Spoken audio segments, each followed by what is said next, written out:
Mastah D-Baters. We get different. Mark, Nick, and Cody. Let's go.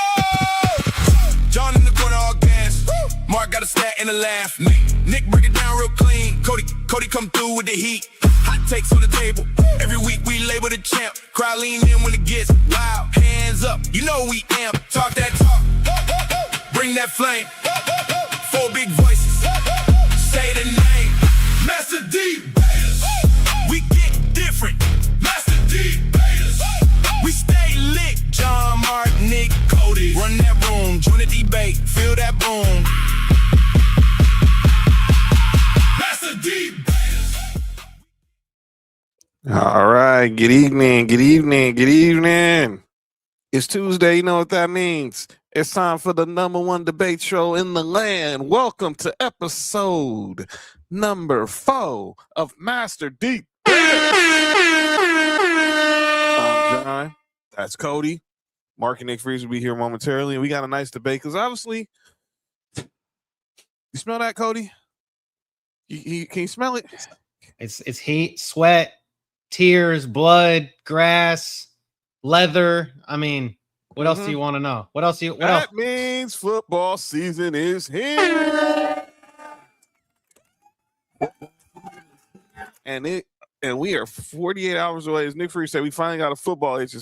His football itch will be scratched in the next 48 hours. I was like, you want to call it that? But we do have some foosball happening in the next 48 hours because the Pro Football Hall of Fame game goes down in Canton, Ohio in 48 hours as the Arizona Cardinals will take on the Carolina Panthers. Your boy, Mark's boy, JoJo's boy, Carson Beck will get the start for the Arizona Cardinals. Carson Beck ain't my boy. Hey, but he was your boy for a minute. Okay, yeah. He was your boy for a minute. He was your boy for a minute. But he will get the start. Of course, the 3rd round pick out of the U by way of Georgia will get the start on this coming Thursday. Bryce Young will not play. We've already heard that. Because it is that before when you know it's football time, when it's time to discuss those who get that call, the Pro Football Hall of Fame class, the 2026. We talked about it earlier this year when it was officially and when these names were officially announced at NFL Honors. Obviously headlined by 2 first ballot Hall of Famers in Drew Brees and Larry Fitzgerald, joining them. No, Luke's a first ballot too. Isn't he? Luke was first. It was 3. Oh, I thought Luke was the first ballot. He should have been first. But I think he went in on the second. This is second year on the ballot. So Luke Kuechly, Adam Vinatieri, and Roger Craig round out this class of the Pro Football Hall of Fame 2026 inductees. Obviously, I want to talk to Cody about it because obviously he won't be here Friday when we actually get ready to start talking about these individuals. So as the Dodgers are continuing their losing woes right now, losing to the Cubs 5-1. Edwin Diaz just gave up a home run.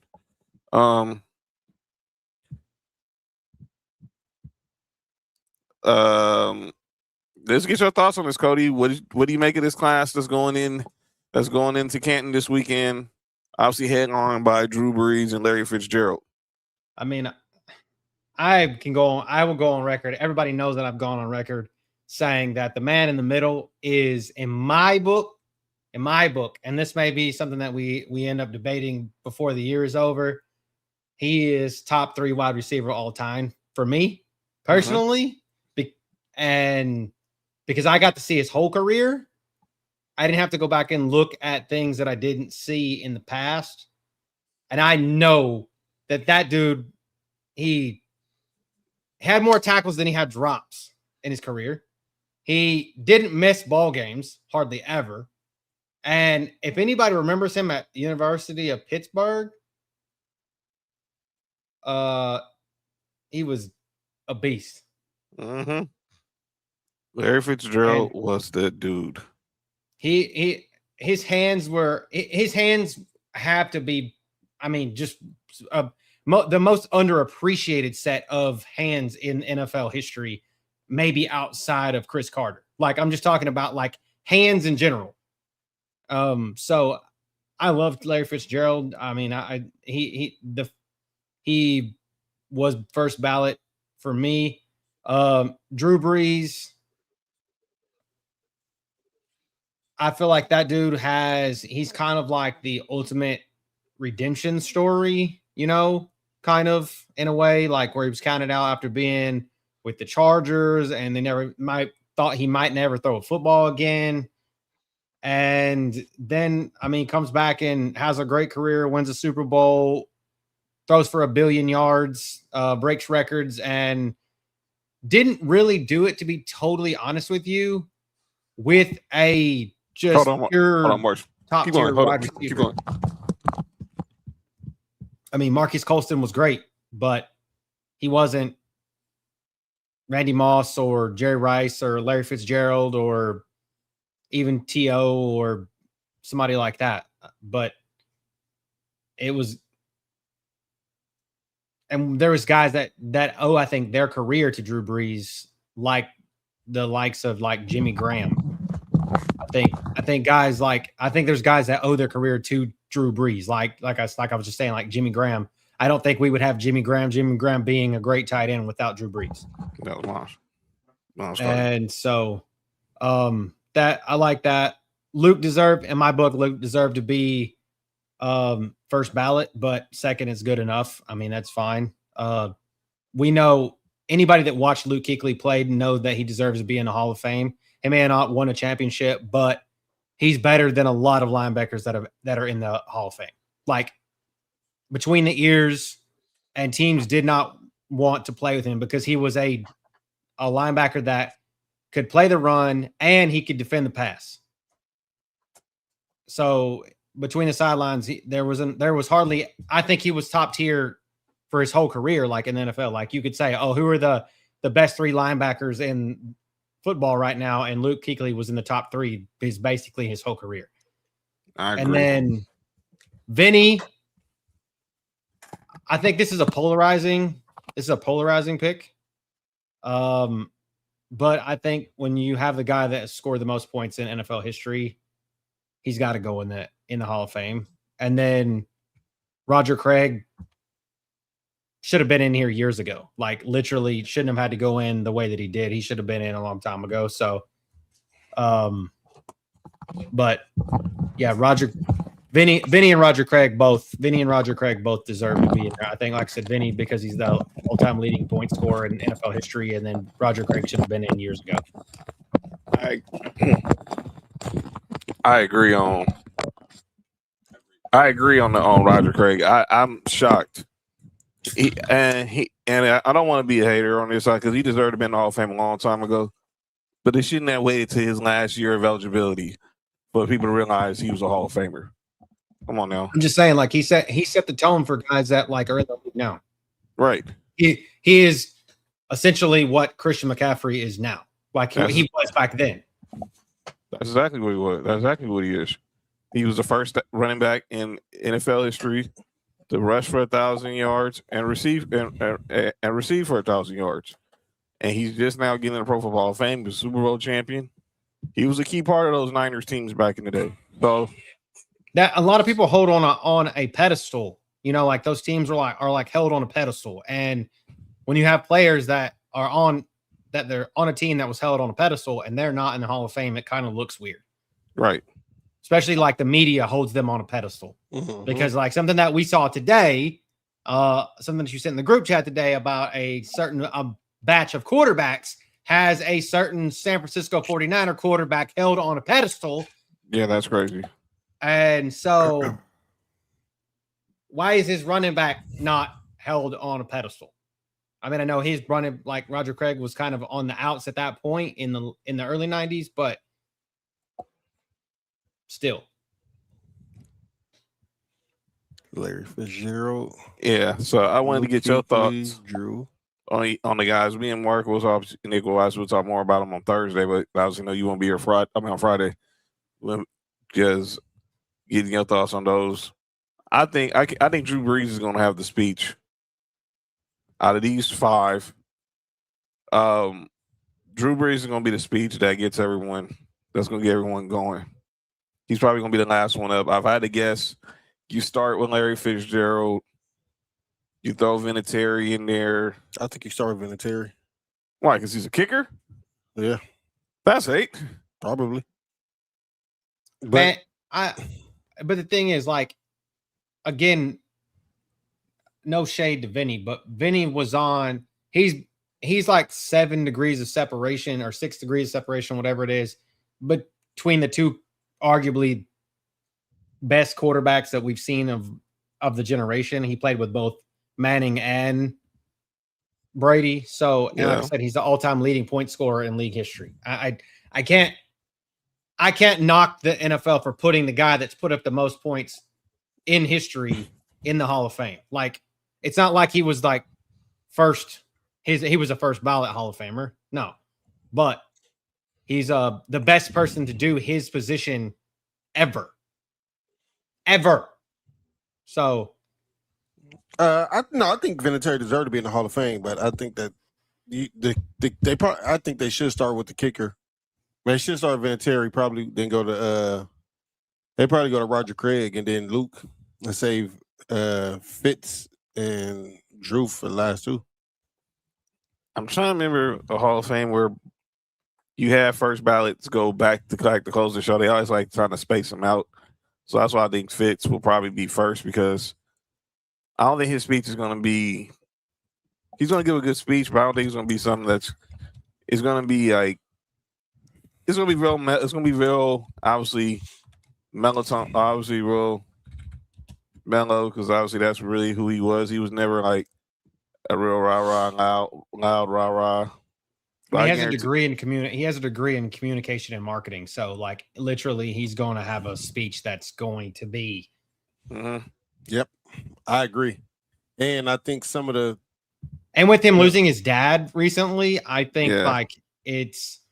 Yeah, and I think that some of the relationships he have. I don't think enough people know about the story with him and Randy Moss. I think Randy Moss probably the one who bring him out. Well, Randy Moss was the one. Well, his son's going to be his presenter. Randy Moss was actually the one who gave him the news that he was going into the Hall of Fame. That's what I'm saying. Like Randy Moss, like the connection with them two, even before Fitz got into the league. You know what I'm saying? When him and Randy Moss was just cool. You know what I'm saying? Like I think it's stories like that. I think that we go here. I think that's gonna be dope. For those obviously Larry Fitzgerald, we all know he played for the Cardinals, but he grew up in Minneapolis and in high school was a ball boy for the Minnesota Vikings. Because his dad was a coach. Because his dad obviously covered the team. Long time sports writer for the Minneapolis Star-Tribune, Larry Fitzgerald Sr., who obviously just passed away a few months ago. So obviously he got to hear the news that his son won the Hall of Fame. Unfortunately, he won't be at the ceremony, but he'll be having one of the best seats in the house, and see his grandson present his son into the Hall of Fame. And we'll talk more about that Friday. And I know like you guys we'll talk about this on Friday, but the presenters, the people that are presenting them, obviously you said Devin, Larry Fitzgerald's son, then you got Luke Kuechly's dad. Yeah. I don't know who's presenting Craig and Vinny. I know Sean Vinny Payton is Carly Ursay, the owner's daughter. Tim Irsay's daughter? Yes, the lady, the one that's like the one that's always on the sideline and everything. Yes, she's doing it. Well, that's different. I didn't know how close they were, but go ahead. And then Roger Craig. You would think it's somebody from I would think it's someone from those Niners teams that. And I don't know who he's still close to or with on that team. It would be good to see Jerry Rice, Montana. You know what I'd like to see? I would like to see John Taylor. Because we found out just recently who's presenting Drew Brees in the Hall of Fame. We just found that out on social media. It's gonna be y'all coach, right? Yeah, Sean Payton's he is going to present Drew Brees into the Hall of Fame. Drew Brees should thank the Chargers. He should thank the Dolphins. He should thank the Dolphins. That's true too. He should thank Nick Saban and the Dolphins. That's true too. Jamie Williams is doing right. Oh, Craig, the tight end. The former lineman, the former lineman. I know Jamie Williams, former lineman of the 49ers. Yeah. That's crazy though. Yeah, and then like I said, Sean Payton will present Drew Brees, and then we'll start looking ahead to who's eligible in 2027. We'll focus a lot on that next week. For next week, because obviously there's gonna be a lot of names we're gonna discuss. I think there's a few. If I'm not mistaken, I think Gronk is eligible next year already. JJ Watt, I think, will be eligible next year. Should be in, no questions asked. So I think those are two people in particular who I know who are on the ballot who are on the ballot first time for the first year in 2027. But 2027 might be a loaded class.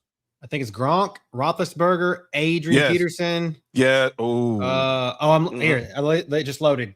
Richard Sherman, Cam Newton, Antonio Brown, Andrew Whitworth, Eric Weddle, and Le'Veon Bell. And along with Gronk and Ben Roethlisberger. Yeah. Le'Veon Bell and AB played themselves right out the Hall of Fame. Yeah.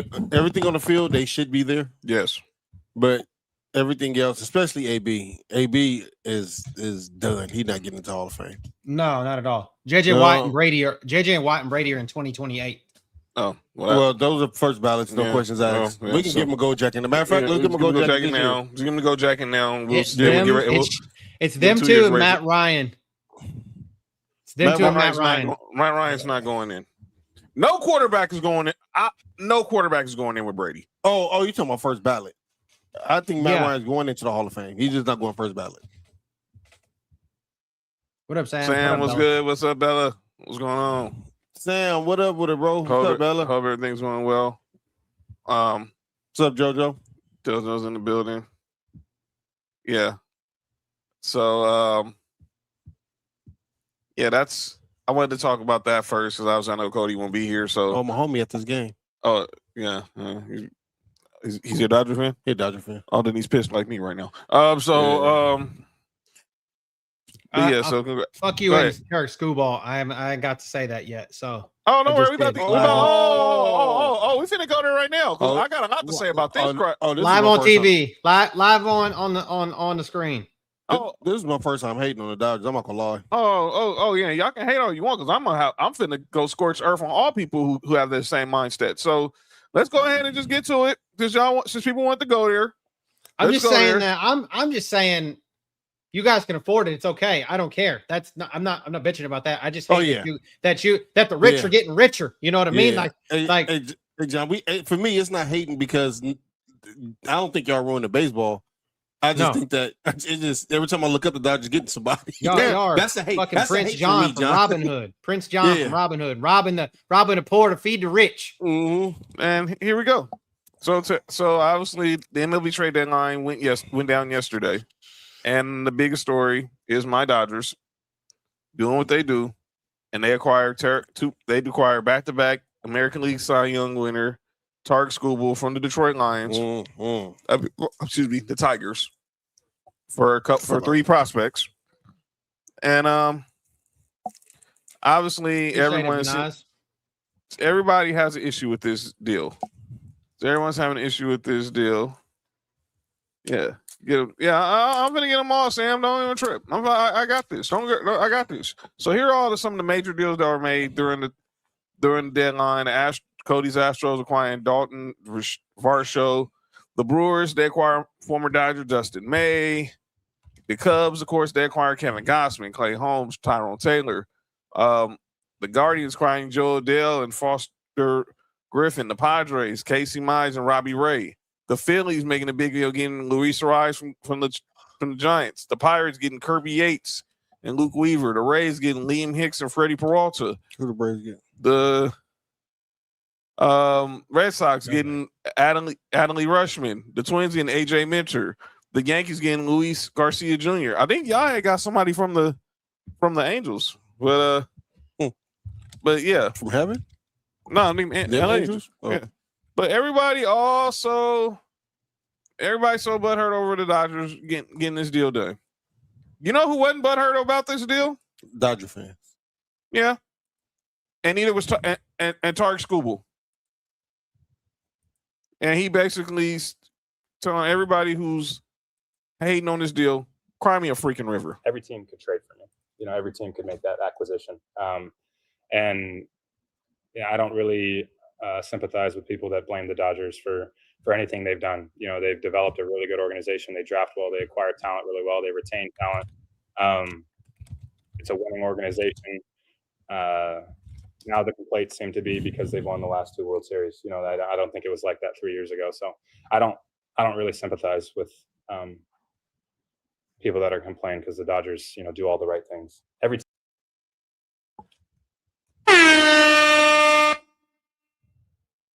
Tell me where you're telling lies. Tell me where you're telling lies.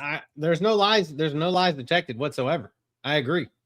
So let me get to But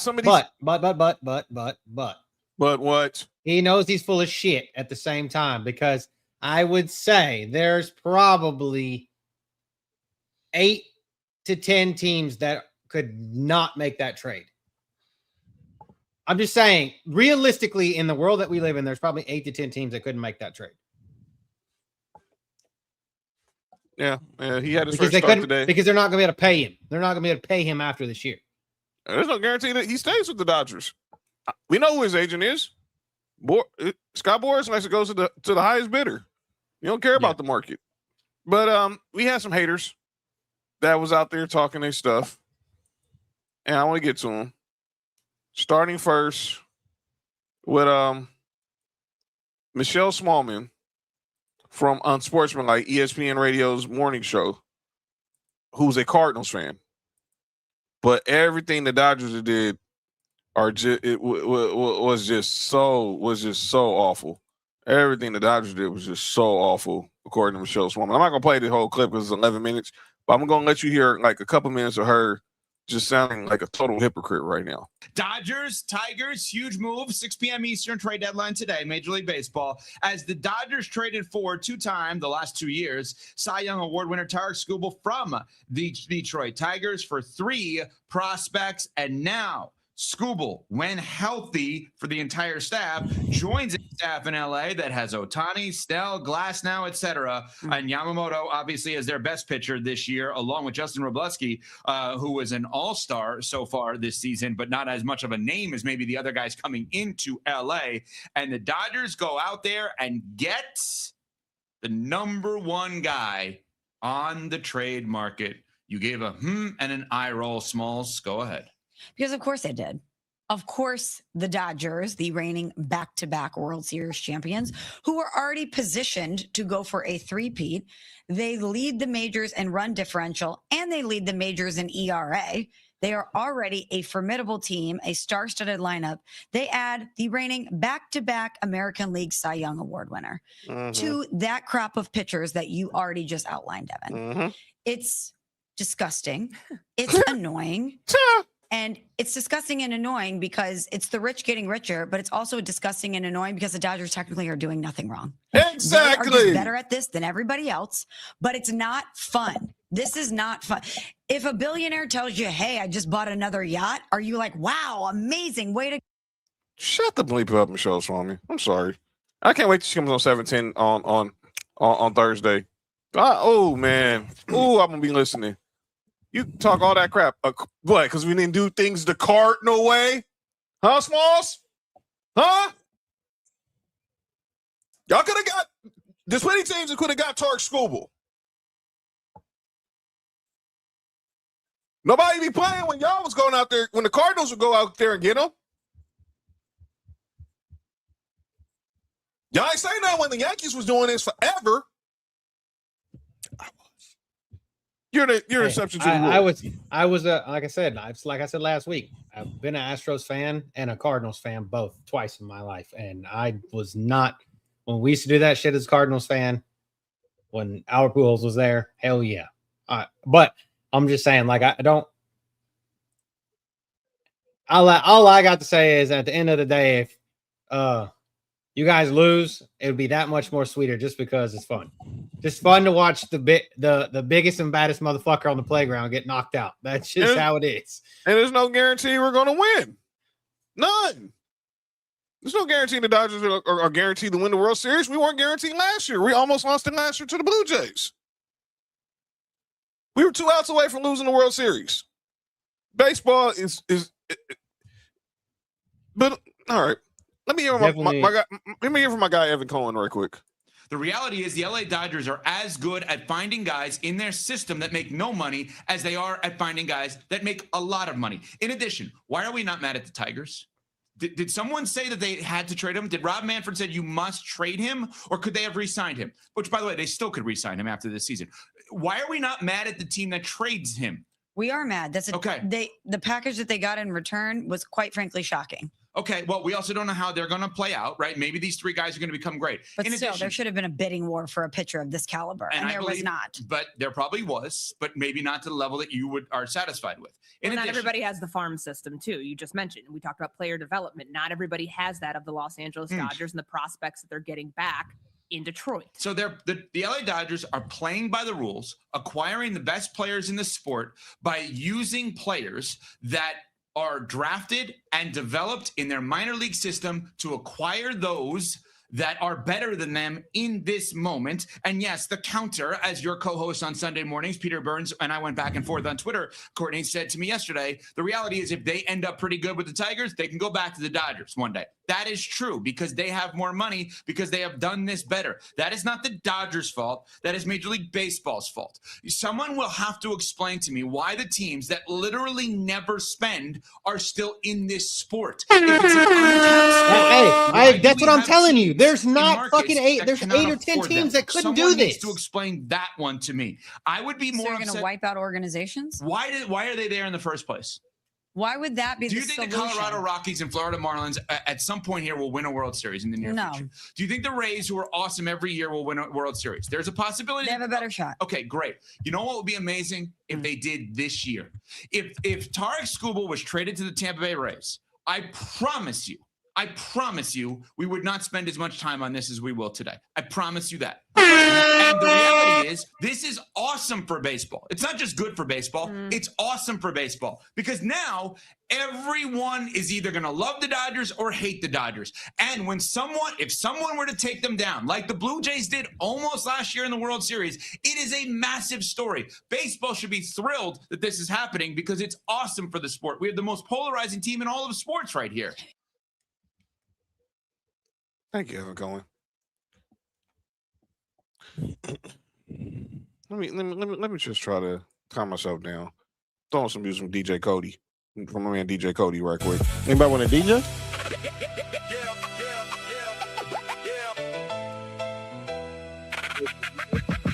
Yeah, sports for you.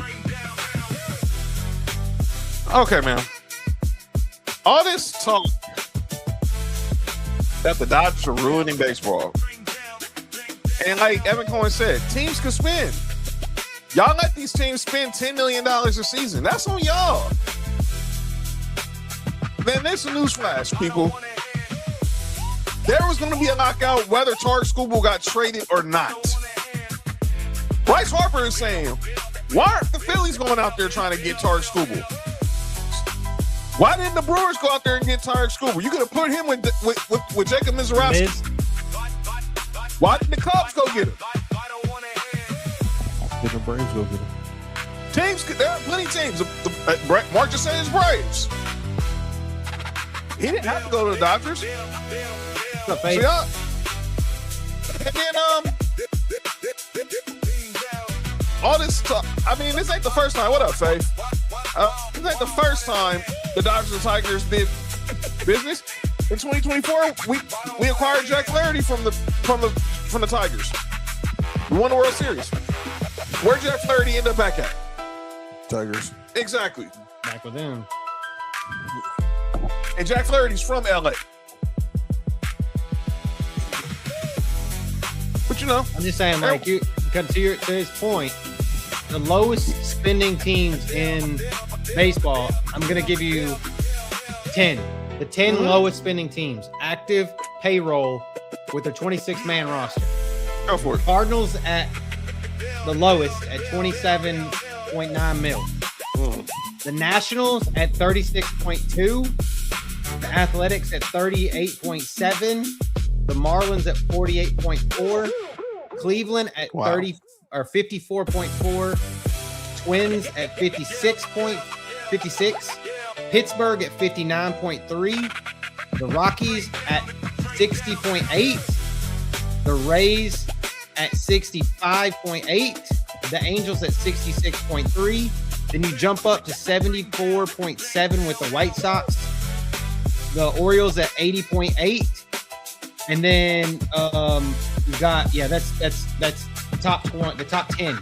So Baltimore comes in at 80, and they're the 19th salary. So that's crazy. When you got teams like Philly at number 1, Dodgers at number 2, and my Astros at number 3. Why is nobody talking about how the Mets spent a lot of money and they're at the bottom of the barrel? Oh yeah, Yeah, they have the highest. They have the highest total payroll of not just active players, but payroll in general at like 317 million. But their active 26-man active roster is only 107, so they're kind of middle. But everybody's focused on the Dodgers. I get it. That's because y'all are back-to-back World Series champions. That's what everybody. I mean, get it. I get it. All this. And I'm mad that, and John, I'm mad that my Braves didn't do nothing. I only been asking for a pitcher for the past 3 years. I get it. People just hate greatness. That's all. I get it. But I understand. I understand it. Hate if you want. You can hate. But it's all gravy train. I mean, the fucking Braves got a good record though, 67 and 45 right now. So yes, they had the best record in baseball at one point. All right, let's get to some other news before we get to our debate for today. The WNBA again is making headlines again. First of all, I'm shocked this is not getting talked about more. This story is not didn't get talked about a lot more. Kelsey Plum was traded Sunday. Sunday was the WNBA trade deadline. And Kelsey Plum was traded from the Sparks to the Phoenix Mercury. You can turn it down a little bit if you want. It's a little loud. All right, turn it down. I got you. Just a little bit because I can't barely hear you. There, it's good right there. There it goes. It was bumping though. That was bumping. Shout out to you, good. That was bumping. I got caught in the moment. But yeah, it's all good. I totally forgot the volume. But here's the deal. Kelsey Plum gets traded. She gets traded to the Phoenix Mercury. And nobody's saying a word about it. Why is this not being talked about? Why's her face not being talked about? Get some acne medication, girl. You got millions of dollars. It's okay. It's all good, Faith. We appreciate you being here, Faith. But here's the deal. Appreciate you, Faith. Here's the deal. What up, Chris? Here's the deal. No one cares about them bum ass Mets. I agree. Drill's right. Hey, Drill be here in a couple of weeks when we talk to South. So Drill, 2 weeks. Yep. 18th. Be ready. Y'all, you and Cody, gonna say the South got something to say. Y'all know what Mets stand for, right? Go ahead, tell them. My entire team sucks. I think I dated someone. Whoa, you dated someone who looked like Kelsey Plum? Faith, the things we learn. But Kelsey Plum was traded, and I'm saying this because this is the only reason that, this is not getting talked about, because this is clearly the Sparks showing that they're about to start tanking. And clearly, there's only one target. And you ain't taking that from me. You ain't taking that from me. All right. Look, I'm with you, Cody. I think she's you can't have every damn thing, John. Look, I'm Cody. I think the fix is in for Juju to end up with the comments, because it's the only way you're gonna get them back to jump in the line of relevance by bringing the number one pick. Pushing commercials around here right now, man. I bet. Cheryl and Cynthia in commercials right now. Mm-hmm. Boy, it takes me back to 1998. I'm like, I remember when the Comets were the best team in town. They were. Cynthia Cooper was the one. Besides shout out to Watts. And Tina Thompson was the number 1 pick out of Texas. Cheryl Swoops was on maternity leave. And then she came back the next year, and then we all know how that ended up. But she had a baby. Yeah. And this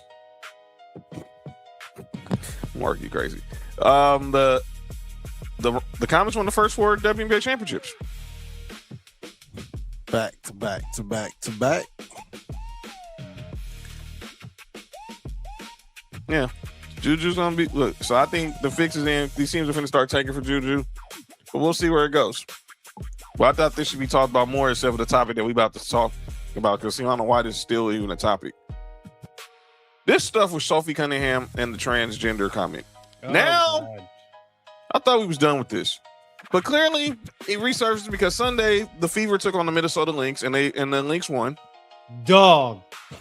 Look at that. Look at Big Nick's comment. Look at Big Nick's when did comment. Chris Humphries? Yo, what the? Yeah, RP came for but yo, Big Nick. When did Chris Humphries join us? No, what is wrong with you, Big Nick? That's hate, man. She does not look like no damn Chris Humphries. This is the bad picture of her, dude.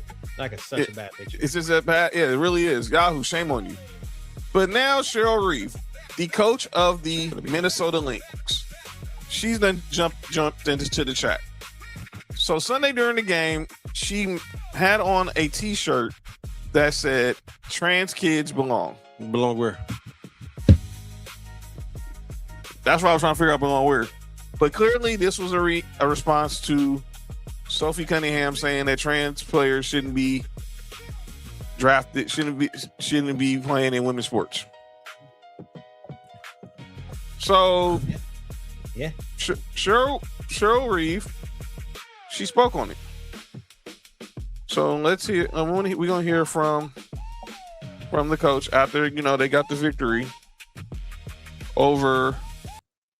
After they got the victory over the Fever on Sunday, her and Sophie Cunningham had a little chat pregame, and here's what she said postgame of what was said between the two.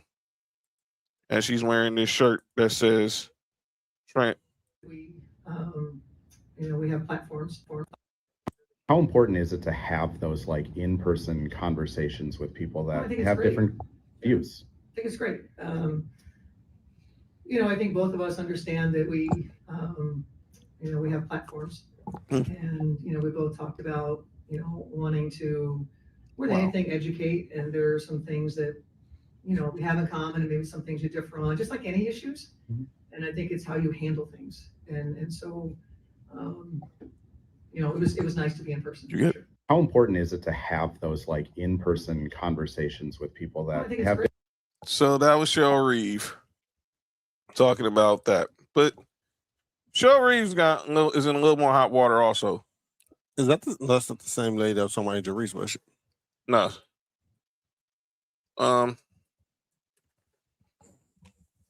Cheryl Reeve, obviously, she went on a podcast recently, and we're talking about the whole situation.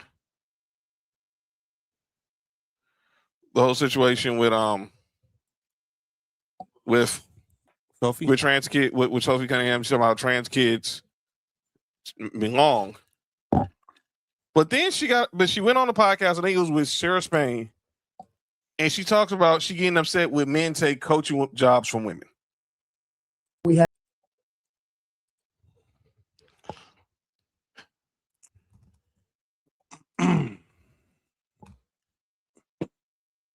What did Nick say? But wait, I thought the WNBA needed money when they did blow up.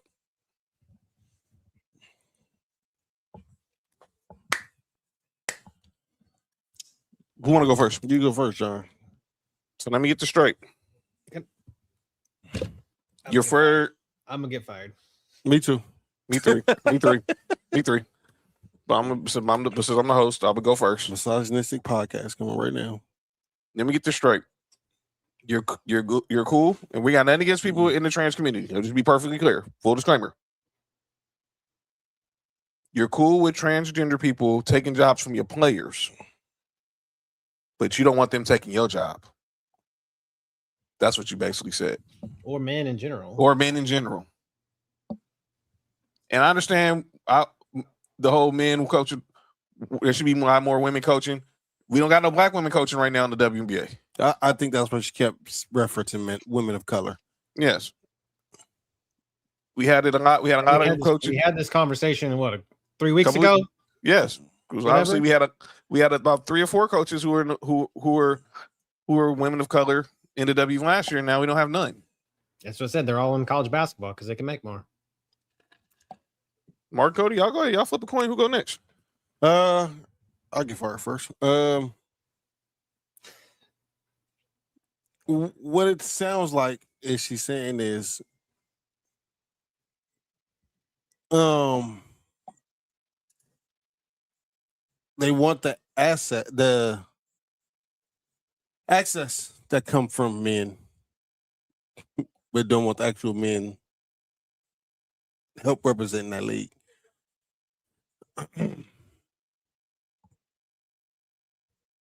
I have a problem with that. And yeah, I do think that I would like to see more women of color, period, being coaches. But if at this particular moment, are we saying that the men who are coaching is not as qualified, are not qualified to do this? Are they just getting hired because they are men? Like I don't understand. Like if she can prove that the men are just getting hired because they're men and not qualified, I'm with her 100%. But I feel like these men are getting hired are actually qualified to do it. Not saying that they're gonna be the best coaches, but they're qualified to be a coach in the WNBA. Go ahead, Cody. I have a daughter. Okay. John has a daughter. Mm-hmm. Nothing against trans people. I have lots of friends. My sister is a giant advocate. Lots of friends that are that way. Mm-hmm. Nothing wrong with it. But at the end of the day, I'm just saying, you want me as a man out there playing basketball, which them girls probably kick my ass in basketball. I'm not going to say it. But at the end of the day, I'm 200 pounds. And if I wanted to pick up a check foul, I knock the shit out of one of those girls in real life. That's domestic assault. You know what I mean? Like it's I'm just thinking about it in that form. So I can kind of get on board. But again, like you just said, you want it one way, and then you can't have your shaking either too. Yeah, that's what I'm saying. Like your cake, you're trying. It's kind of calling the kettle black kind of thing. Mm-hmm. It's really what it is, and so you got to be okay with it with someone that you feel is like an in danger to your league or to your job, and then a danger to the league. So that's what I'm saying. Like, I get it. It's not fair. And then the whole thing of people like, I've also talking about, like them people talking about Sophie. Oh, well, Sophie, we thought you didn't want transgender people playing in women's sports, when they pull up the whole thing of her playing kicker in high school football with boys. That's different. It's totally a different thing. It's not about like if you're transgender or not. It's about the fairness of the game in the end of the day. Like if you're going to be better or whatever, have some kind of advantage. Yeah, that's what I'm saying. Like, and they're scientifically proving it. Like, it's kind of shitty thing to do. So in my way, let's just make a league for everybody. The Everybody Basketball Association. Yeah. Co-ed. No genders apply here. You know what I mean? Like, let's just do it. There's enough money out there. Obviously, people want to watch it. So let's make it for everybody. Basically. Let's just make a league for everybody in every sport. And then we won't have this fucking conversation anymore. And you can play whichever one you want to. Big Nick saying, tell me Gina Oriam or Dan Hurley aren't some of the best coaches of women's basketball as men. Coaching is coaching, not chromosomes. And Faith says she's trying to get clout, or it seems she supports transgender, but not in her realm of work. Like she said, I support with limitations. That's basically what she's saying. She supports the cause, but she don't want her job being in jeopardy. Yeah. And I think that she's trying to draw a fine line between, there's men and then there's transgender people. And that's, you can't do that shit. That's just trying to grasping at straws there. Like literally, like if you want to be on board with the whole thing, be on board with the whole thing, or don't be. Don't make it a gender issue. Make it, okay, well, they're not qualified. There you go. Because make it a qualification thing, like any job thing. Like, you have to have 10 years of coaching qualifications of women's basketball to be a good WNBA coach. Not you have 10 years of basketball coaching and you're a man. You just think that you can come in here and coach girls or women because the game is different. Yeah, and see, that's what I'm saying. And that's what I'm saying about the qualifications. Like, not everybody is qualified to do this. Even though you might be a good man's coach, that don't necessarily translate to you being a good women's coach. Like you just said, the game is different. I would love if there's anybody in the chat that knows somebody that's transgender that plays sports and they have input and they could put input. I will personally put them on the show and let them speak their piece, just so the fact of the matter, we can hear their opinion. Just because I'm trying to be totally get as much input on this as possible, but like if at a certain point we got to draw a line. Like we have to. What is a woman of color is better coach than her? Will she turn her on that as well? She advocating as long as there's no threat first. She wants more women of coaching. I think that's why she kept trying to kept emphasizing women of color, because there aren't no black coaches right now in the W. Well, you're trying to get 2 wins. She's trying to give 2 wins right there. So it doesn't look like she's being totally ass backwards. I think. So, I mean, that she's just trying to get two sides of the coin on her side. I mean, I know everyone's saying, shout out to Mark in that shirt. Yeah. Oh yeah, man. I had to damn near fight the dude to make it for me. Coming soon. But yeah, we will definitely keep an eye on the story, but hopefully this story goes away. I'm tired of talking about it. And she only did it because she was playing against the Fever. I guarantee you they weren't playing the Fever on the ABC. This would not even been a story. We should have been talking about how Olivia Miles was cooking that first half and how Kelsey Mitchell was keep making the case for being the MVP, but we're not talking about that. We're talking about this crap. And it ain't crap, but it's still, we need to start. We got to move forward. If we're not moving the conversation, then we're not doing anything. And that's all I'm gonna say. Ladies and gentlemen, it's that time.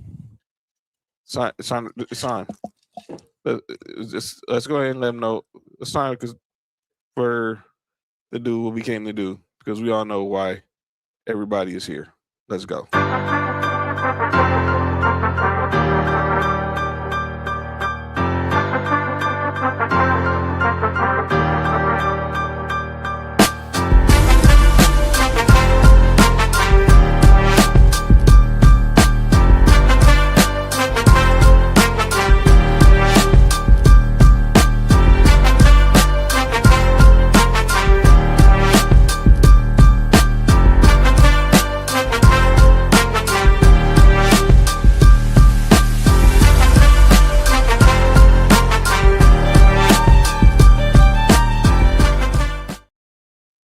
All right. Y'all know what it is anytime we get ready for August. Last comment from Faith on this. I can't stand people who try to make it seem like they're creating self spaces for a certain community of people, but only if it benefits them or makes them look good. Just saying. By the way, Faith said Delph Graphics, courtesy of Cody. So the great Cody. The great Cody. This is all his vision, and we're putting it together for episode 4 of Mastah D-Baters. But it's time. You know, football season's here. Every August, if you've been down with the Sports for You family for the last 6 years, y'all know August is when we officially lock into football and we start having. I scared everybody off, because I feel like last year we had lots of people on here, and now I'm like, I pissed everybody off. Sorry, token white guy, take over. No, it's the fact that people just need to stop overhyping Jalen Hurts. Shout out to Sister Nova. She was going to join and she just got in. So she's probably watching right now in the DMV. So shout out to Nova Kane, obviously representing for the Commanders. But today, as we start every month, my God, Pedro. The Lionel, the Shields. I'm sorry, Cody. I'm having a moment because I'm watching. The TBS post game is on, and Pedro's there. They just saw the highlight of him with the Expos. We traded Pedro for the Lionel. There's only 2 times as a Dodger fan I've been very hurt. I've been very disappointed. That's one. Right now, it's looking like you guys stole one from us. I know, man. Oh, You're one of the best players we've had. Yordan Alvarez was in the Dodgers organization, and we traded him for some guy named Josh something. I don't remember. He's a pitcher. That's the one time Andrew Friedman missed. And if Kyle Tucker doesn't step his game up in the playoffs, that would be number 2.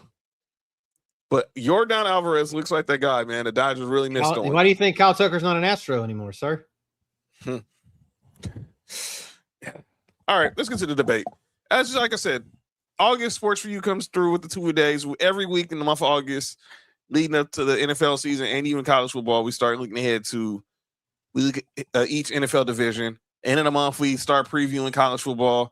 And yes, relax, Nick. He's a Yankees fan. But here we go today. And we're going to add a little Master Debaters twist on it. As Sports for You, Master Debaters, and Ballers and Briefs brings to you the Sports for You 2 days, ladies and gentlemen. The Beast from the East. Yes, the Beast from the East, ladies and gentlemen. And what we're going to do is we are going to talk NFC and AFC wide receivers.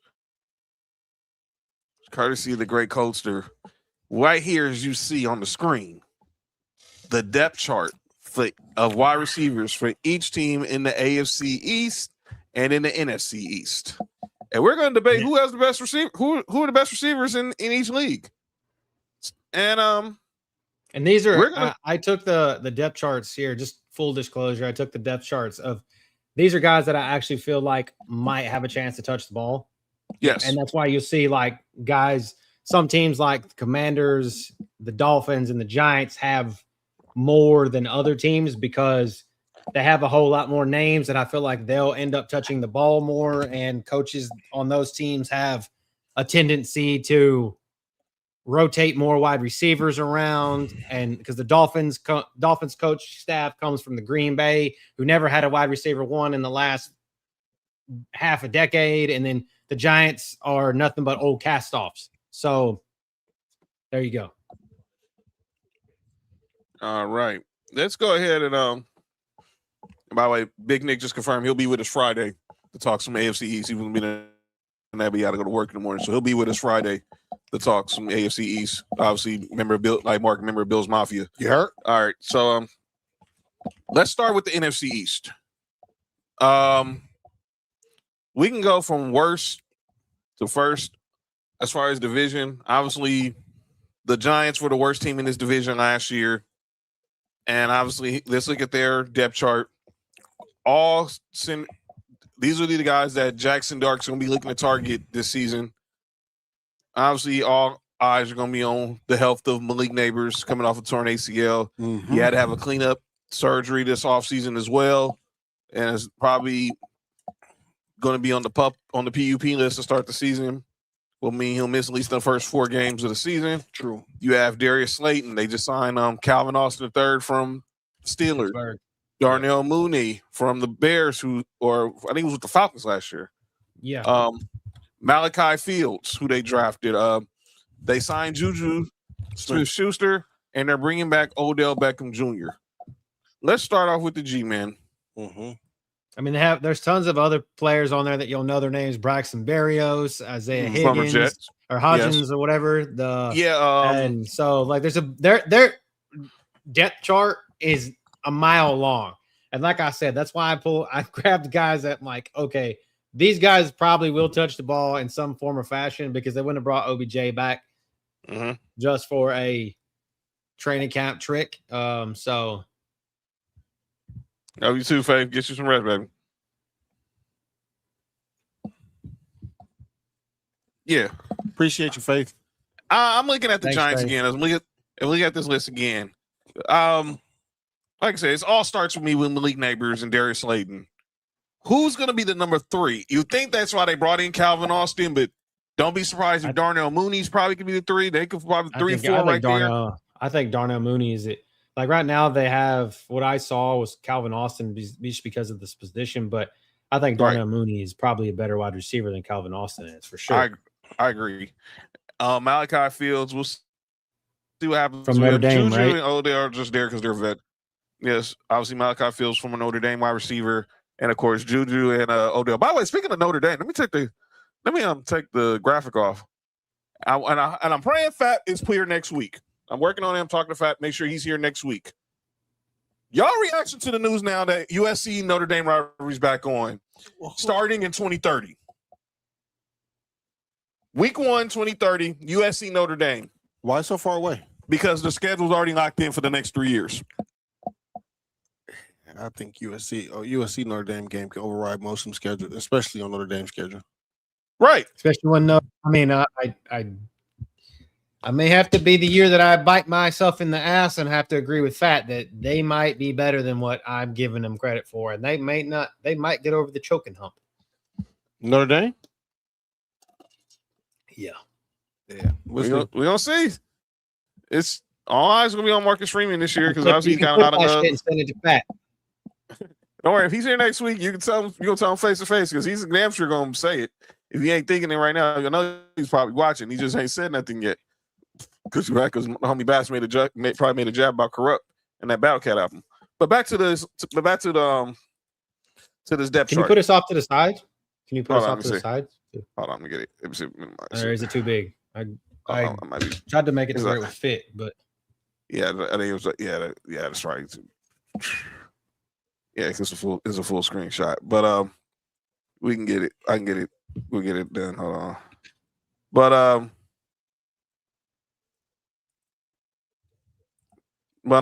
back to this story with these two teams. I mean, with the Giants, it's all depends on who can Jackson Dart get these dudes the ball. Obviously, John Harbaugh's their new coach. I forget who their OC is now. But Malik Neighbors is really going to be what it's about. If he's not healthy, then they're probably going to be back in the lottery again. Matt Nagy's their offensive coordinator, isn't he? That's right. Matt Nagy, he left the Chiefs because the enemy's back with the Chiefs. That's right. Yeah. So Matt Nagy, correct. Man. Well, I mean, Malik Neighbors, I don't know. They said he's out. He's been practicing from what I've seen recently. How do y'all like what's their quarterback name? Jackson Dart. I personally, politics aside, what people think aside, that's fine right there, John. Okay, just put us back in the. I think people can see that. And like politics and whatever people want to say alive, I think Jackson Dart could theoretically be a lot better than what we give him credit for. Now I hope that Matt Nagy doesn't ruin him, which Matt Nagy has a reputation of ruining quarterbacks, I feel like. True that. But he did take Mitch Trubisky to the playoffs. So, but and Harbaugh, as Nick likes to say, is the most overrated coach in the NFL. So we'll see. What's up, Brandon Bean? We'll get to you in a minute. The real Brandon Bean. Brandon Bean, by the way. Got to talk about your squad a little bit, Brandon Bean. John, what you think about Jackson Dart? I see the talent there. I see a lot of the it factor that people love with him. Can he get out of his own way and make sure he stays healthy? Can Harbaugh harness some of that frat boy nature that he has to make him a franchise quarterback? Can Matt Nagy do that? Obviously, everybody's wondering about him and how him and Cam Scatterboo there, how they, they're pretty they're fun guys. But on the field, can he get the ball to Malik Neighbors? Can he get the ball to Darius Slayton? Can he get the ball to Calvin Austin or Darnell Mooney? Is going to be the question. And with no Malik Neighbors probably for the first 4 games of the season, you're going to have to start building that rapport now, and hopefully that's what they're doing. I think that's why they kept Darius. That's why they kept Darius Slayton, dude. Right. They needed somebody with familiarity because you just bring in a whole new depth chart of receivers. This dude's going to be missing pass because there's going to be no communication on the route runs. I guarantee you that he didn't have these dudes down at his crib down in Salt Lake, down in Utah, because he's from Utah, out there, working out in the offseason. I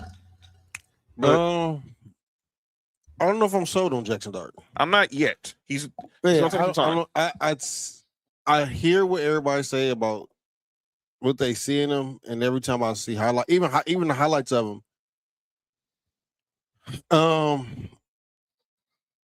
I judge it differently as a difference between a playmaker and a quarterback to me. And I do think that he is a quote unquote playmaker, right? Mm-hmm. I think he's one of them players, if you was in high school and under, you get your ball to the best player every time down. Every time you get the ball, you give it to your best player. I think he's one of them players. I just don't know if me watching him as a quarterback does it for me. And I don't have enough footage to just throw that on him so far, so soon. So I want to see what he look like this year. But I think he's better. I think he's better than a quarterback that's been a starter in the league twice or 3 times. Who is that? And now is a backup. That you and I know very well, Mark, because he was a quarterback for our school, and then he left and went to the Ohio State. Oh yeah. Well, I think he's sorry. Oh yeah. I'm just saying. I think Jackson Dart is better than Fields was, and a lot of people thought Fields had that. I think that Jackson Dart, but honestly, you know what, Cody? I like that comparison. I think that they're on par with each other. I think they're right neck and neck with each other. Again, Justin Fields is a playmaker, not a quarterback to me. We just had a great Nick Freeze in. He'll be back in a second. Excuse me? Nick Freeze had just logged in, but I guess he's relax. Let's go over to the team that finished second to last in that division. That's the Washington Commanders. And clearly we all know what was the situation with them. The Commanders, clearly, obviously, we all know Jaden Daniels was hurt a lot last season. And you look at that chart led by Scary Terry McLaurin. Traylon Burks, who's a former first-round pick, who they picked up last year near the middle of the season. You got Luke McCaffrey there, Jalen Lynn, De'Ami Brown, Antonio Williams. Obviously, they signed Van Jefferson. Brown back. This was wild. They signed Van Jefferson. Like I said, it's all going to depend on Jalen Daniels' health. Same thing I was saying, pretty much with Jackson Dart. Terry McLaurin, we know what he's good at. Traylon Burks is a bust. And currently still trying to find his way in the league. Luke McCaffrey is just a guy. Van Jefferson is a pro.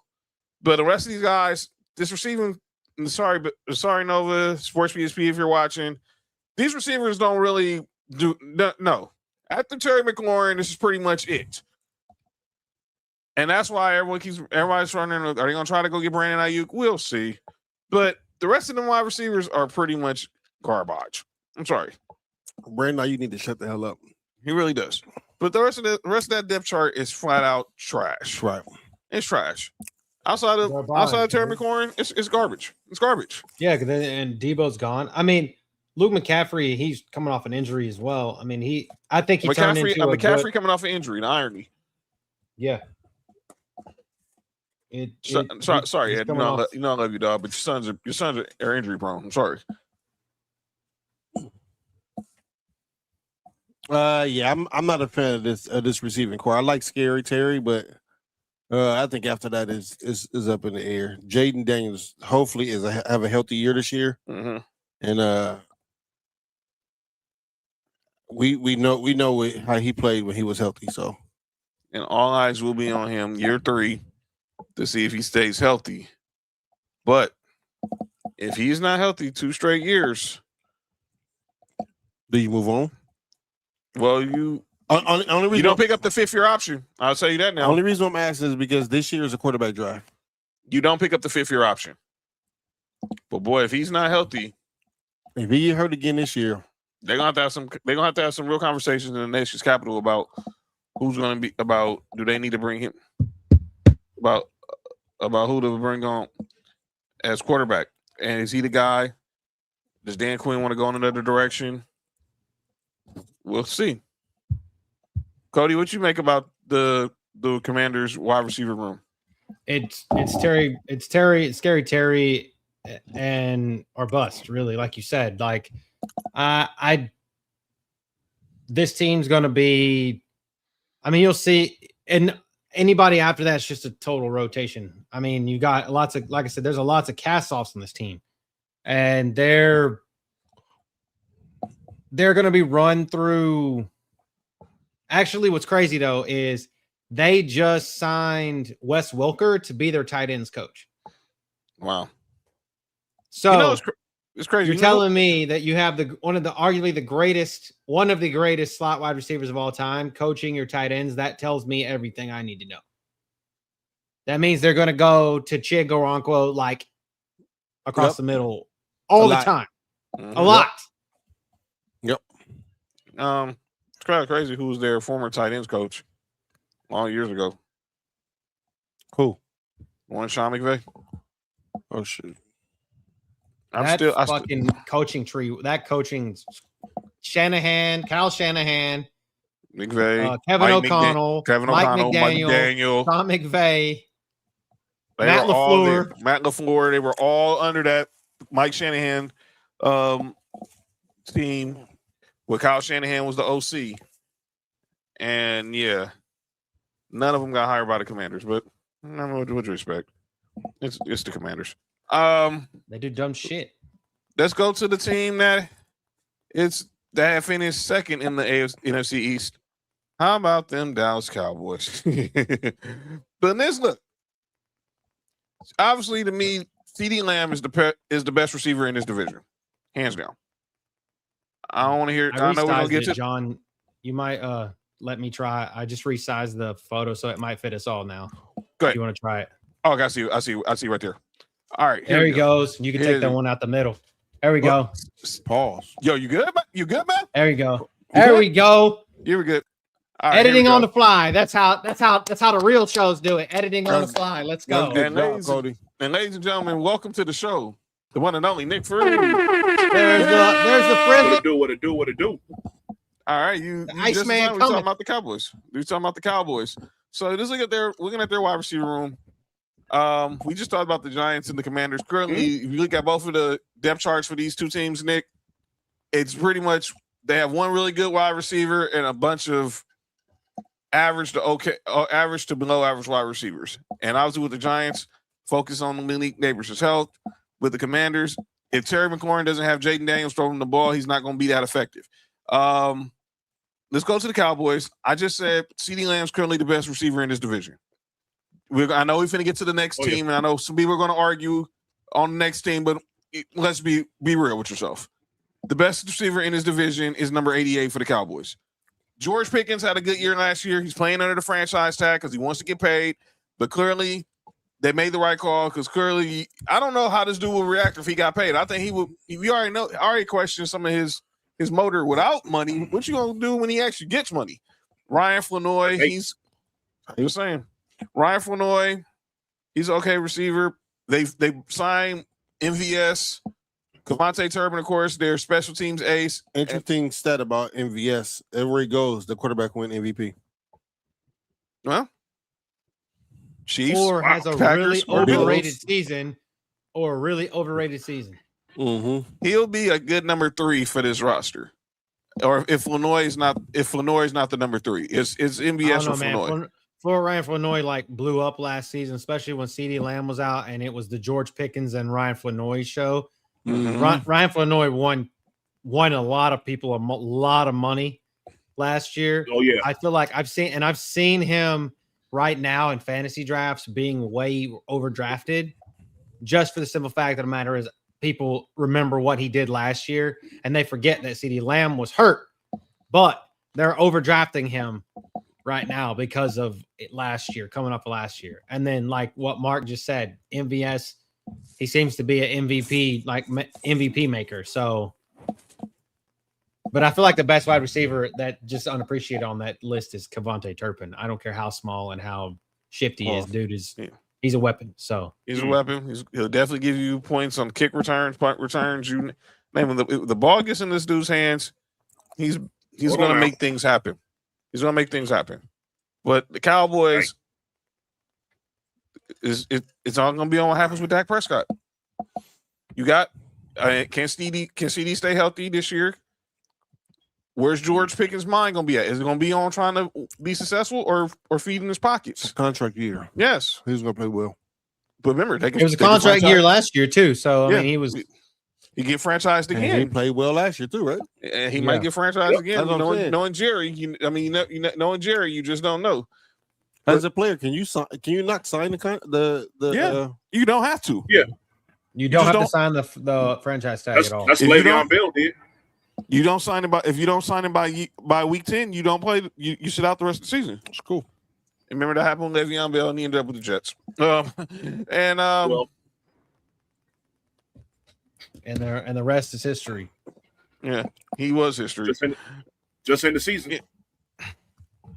Yeah, and that's what his career ended. It just ended. The Jets fans and the Mets fans are the same people. I just want y'all to know that. They are. You ain't got to tell me twice. Yeah. No one talks about them. The fact that they overpay for Juan Soto and have the worst team in the National League, but I'll shut up. But yeah, I'll start with Mark. What you make of the Cowboys depth chart? Obviously, CD, they have the top two receivers, and the question who will be number 3 and 4. I like their receiving room. Shout out to Uncle Buck, RP John Candy. I got Flournoy as the third receiver. I'm with Cody. He had a great year last year. I think he got it's his spot to lose as that third receiver, based off last year. But overall, the Cowboys receiving room is not too bad, man. Like you said, I like Turpin. MVS is a good receiver when you already have three good receivers or a couple of good receivers. I'm not mad at the Cowboys receiving room. What you think, Cody? I think it's, as much as I love to hate on the Cowboys, I think it's the best one on the list. For sure. Yes. In the East. In the East, for sure. I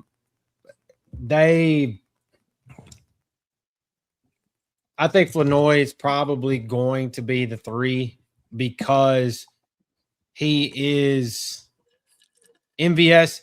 MVS hasn't had over like 300 yards since like 2024, since he was with New Orleans.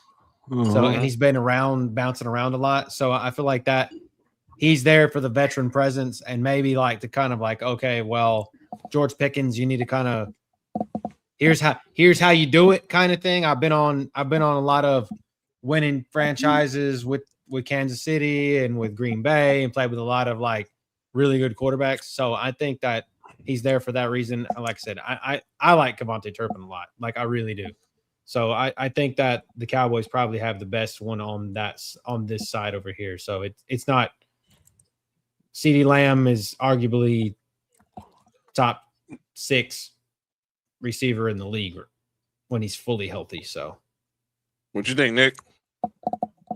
It's without a doubt the Cowboys. Flournoy for sure is going to be the wide receiver 3. According to how the running game goes, there's a possibility they can have 3 1,000-yard receivers. All according to how it goes.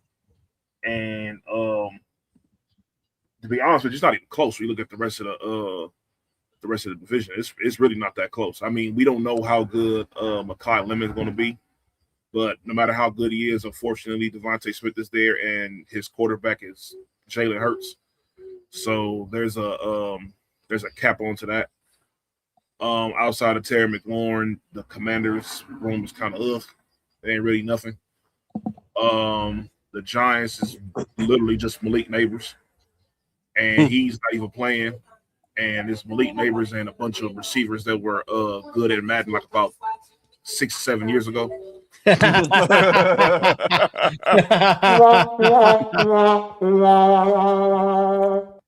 So yeah, it's the Cowboys. It's not even close. Like even if you were to take CD Lamb off of the Cowboys, it would still be the Cowboys. All right. And let's go to the team that won the division last year, was one and done. Flournoy had 475 yards and 4 touchdowns last year in 4 starts. That's crazy. He had 16 games. He had 56 targets on 40 receptions. So he had 11, almost 12 yards a clip. Hey, man, that's very productive. That's better than anything Marquette MVS has done in his career. Damn, that's bad. That's crazy. So let's look at the team that won the NFC East last year, that was coming off the Super Bowl, and it was one and done in the playoffs, and that's the Philadelphia Eagles. And obviously the biggest difference is no A.J. Brown, who will be in the division we're going to talk about next in the AFC East. But now this is the Devontae Smith show, which a lot of Eagles fans will tell you it was always been the Devontae Smith show, but I'll argue with that. They're hating when they say that. Pretty much. It wasn't always the Devontae Smith show. They did draft Mekhi Lemon. I see Sam's comment. Yeah, Sam, we know. You wanted them with the Rams. A lot of people. We know, Sam. We know. It's okay. No, we need you in good health. That would have been crazy, him with the Rams, though. Yeah. That would have been unfair. The fact that I kept seeing that, well, we saw it. We wanted that, but they also were saying Debo's going to end up there too. That was crazy. Well, Debo ends up back with the Niners, so we'll talk about that in a couple of weeks. But look at the already playing fullback over there. That's insane. No, they just got to get to the regular season before they know who playing. Basically. Yeah, you ain't lying. I ain't drafted nobody on their team during fantasy football. Nope. Devontae Smith, Mekhi Lemon. I know who I'm drafting for my fantasy. Yeah. You know one overall this year?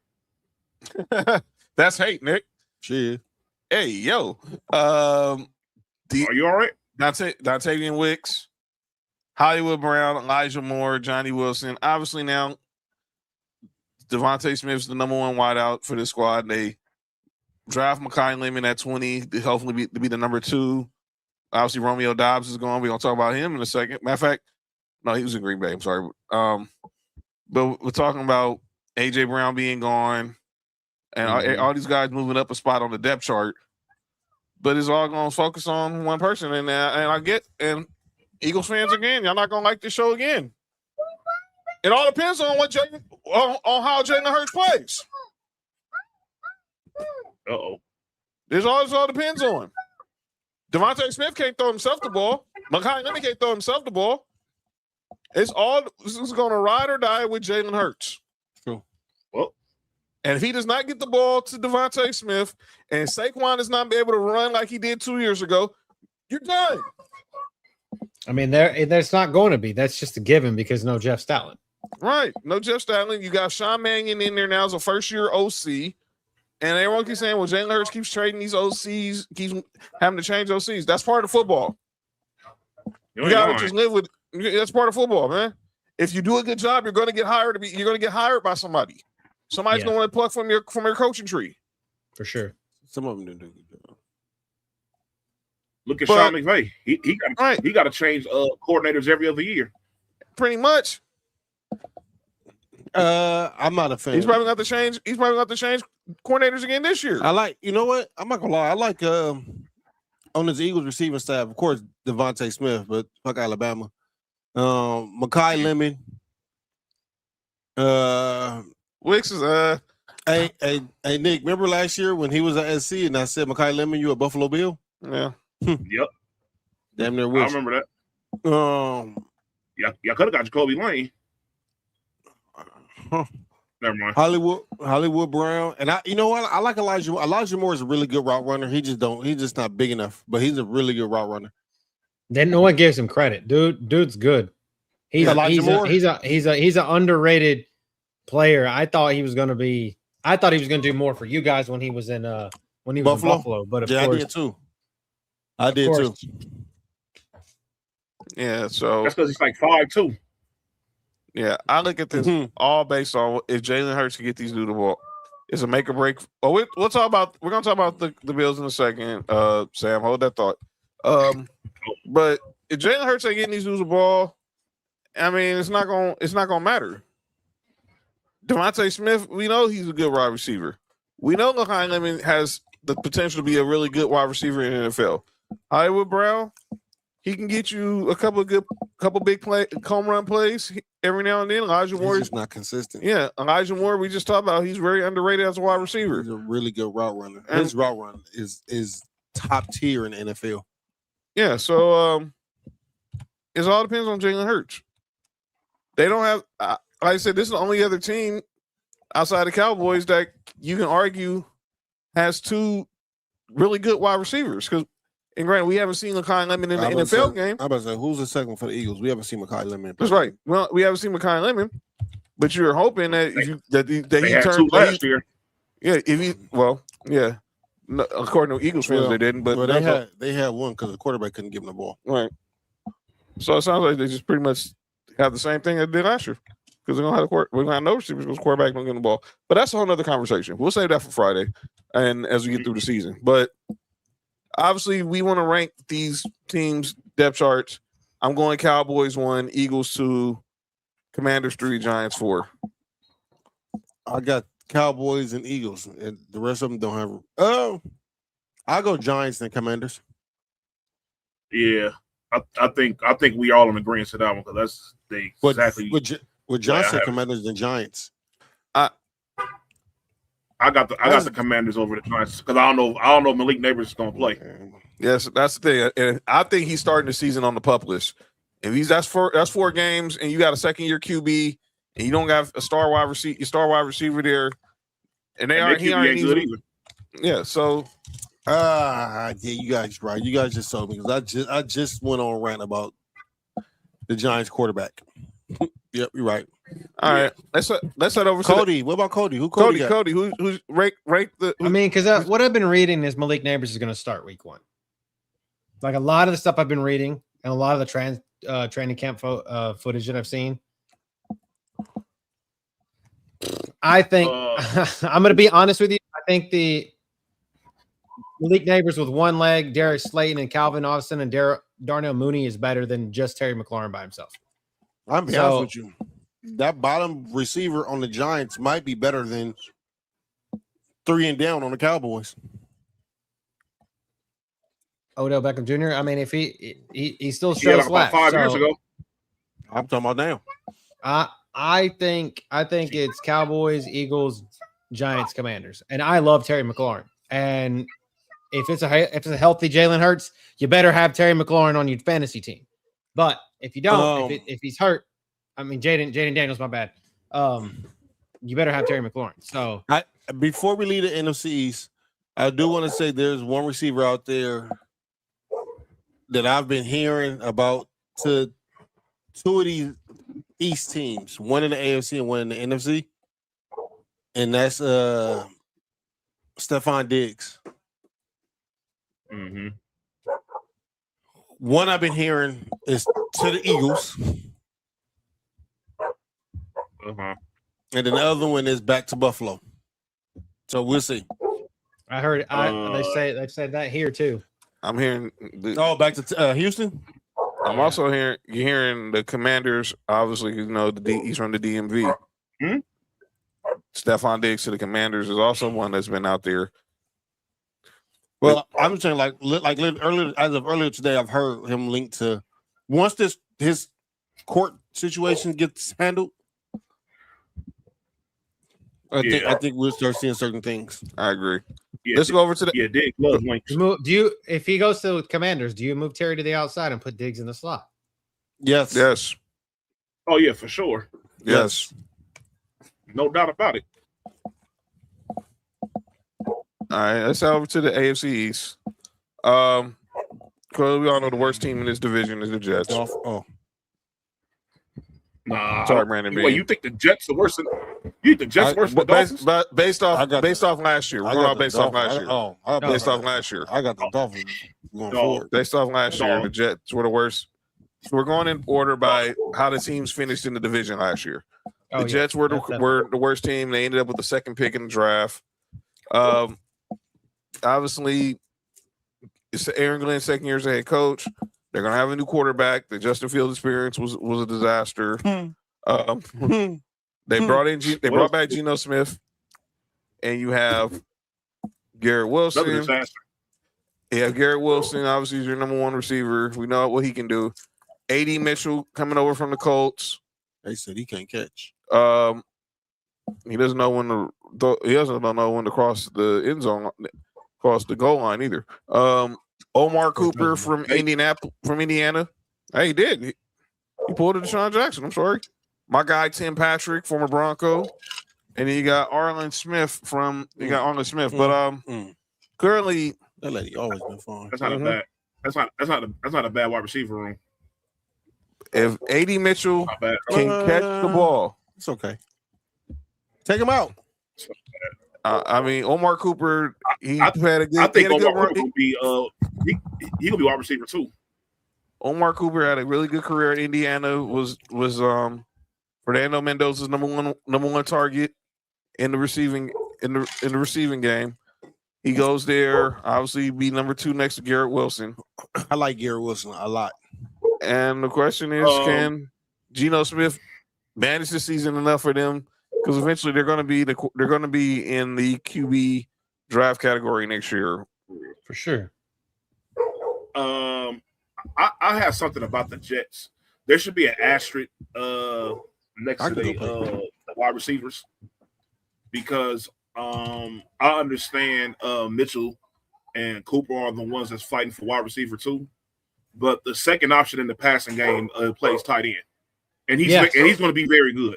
And he's going to be very good. I didn't factor in tight ends in any of this because that would have changed this whole list on all of these teams. Yeah. Because I'm going to give it to you. The NFC East, there's a bunch of good tight ends over there. Like literally all 4 of those teams have a good tight end.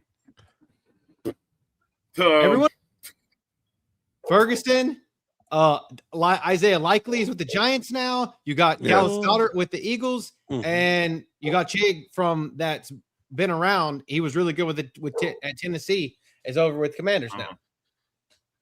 I don't think Isaiah Likely is that good. Hey Cody, I'm not mad at putting tight ends on this list because they're gonna be a receiving aspect. Oh yeah, I was just talking about specifically wide receivers, because I felt like if you did tight ends, that changed the list. But I don't mind that at all. Passing game at that point. Yo, Sam, y'all got like 20 million tight ends on the Rams already. I don't know. Pause. I got like 20 million of the. I mean, I don't know how many. And they all getting rammed. Pause. That's insane. And Kenyon Sadiq is actually dealing with a hernia. Is recovering from a hernia surgery because he got rammed. I don't know. Well, he played for the Jets, so wouldn't it be he got jetted? My bad, y'all.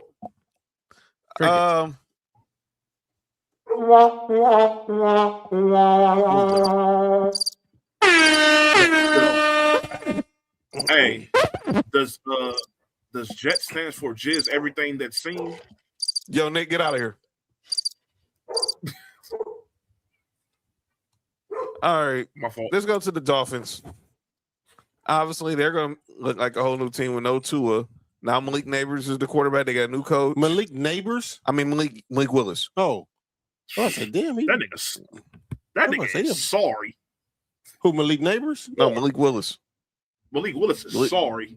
And look at this wide receiver depth chart of Jalen Tolbert, Tutu Atwell, Malik Washington, Kevin Coleman Jr., Caleb Douglas, and Chris Bell. My Lord, this is AD Mitchell had more of everything than anybody on that team. That's not a good thing. Except for Malik Washington. He had 46 receptions versus 33. I thought room was pretty crazy. This right here, this is insane. This Dolphins wide receiver room has to be the worst in the league. This is something you just believe. Smells like tanking. They might win 2 games this year. The Dolphins might be the worst team in the NFL this year. They literally took a page right out of the Packers playbook. They literally took the Packers mentality and brought it with them. But instead of having a bunch of number 2s like the Packers had, they had a bunch of number 2 wide receivers. They have a bunch of like number 4s. For sure. Literally, this team is made up of nothing but a bunch of number 4s. Tolbert was a Cowboy behind CD, George Pickens, Ryan Flanoy, and then he was a number 4. Tutu Atwell was behind Puka, Devontae Adams, and who was their third? The kid from Texas with the dreads. You know what I'm talking about? Yeah. Jordan. Jordan Whittington. Yeah. Malik Washington was the number 3 or number 4 last season on the Dolphins themselves. And then you got Coleman, Douglas, and Bell, I think, are all rookies. Jesus Christ. This wide receiver room is terrible. Well, Big Nick calls it the unemployment line. Jalen Tolbert is their number 1. Yeah, that's their number. Jalen Tolbert being your number 1. When he was like, the number 4 with the Cowboys? Yeah, that's what I'm saying. Hey, John. He had 18 receptions last season. Put Sam's comment up. You should be embarrassed. I got this. Go ahead, John. If y'all watched Sports for You back in 2023, me and Nick told y'all this dude was not going to be nothing coming out of Liberty University. I don't care if Hugh Freeze was his coach. Only Liberty I know is the Statue of Liberty. The New York Liberty. The play Statue of Liberty, not even that. The play the Statue of Liberty at Boise State used to beat Oklahoma in the Fiesta Bowl.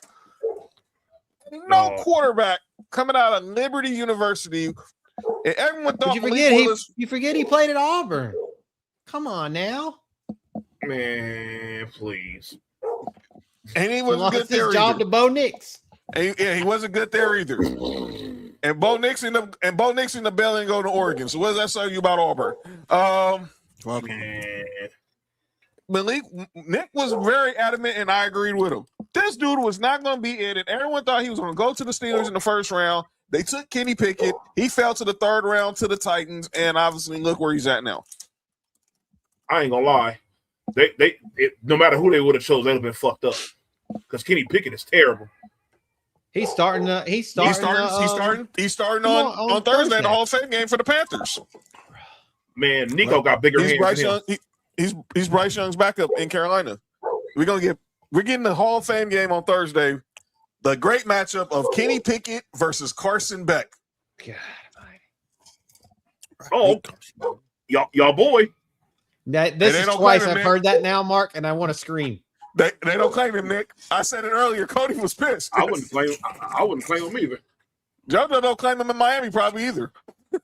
Georgia would have won something that been somebody else at quarterback if it wasn't for him. But yeah, this is a horrible wide receiver room. Jesus Christ. It's like the G League. Like NFL Europe. Like this is like an NFL, XFL, a UFL depth chart. This is really bad.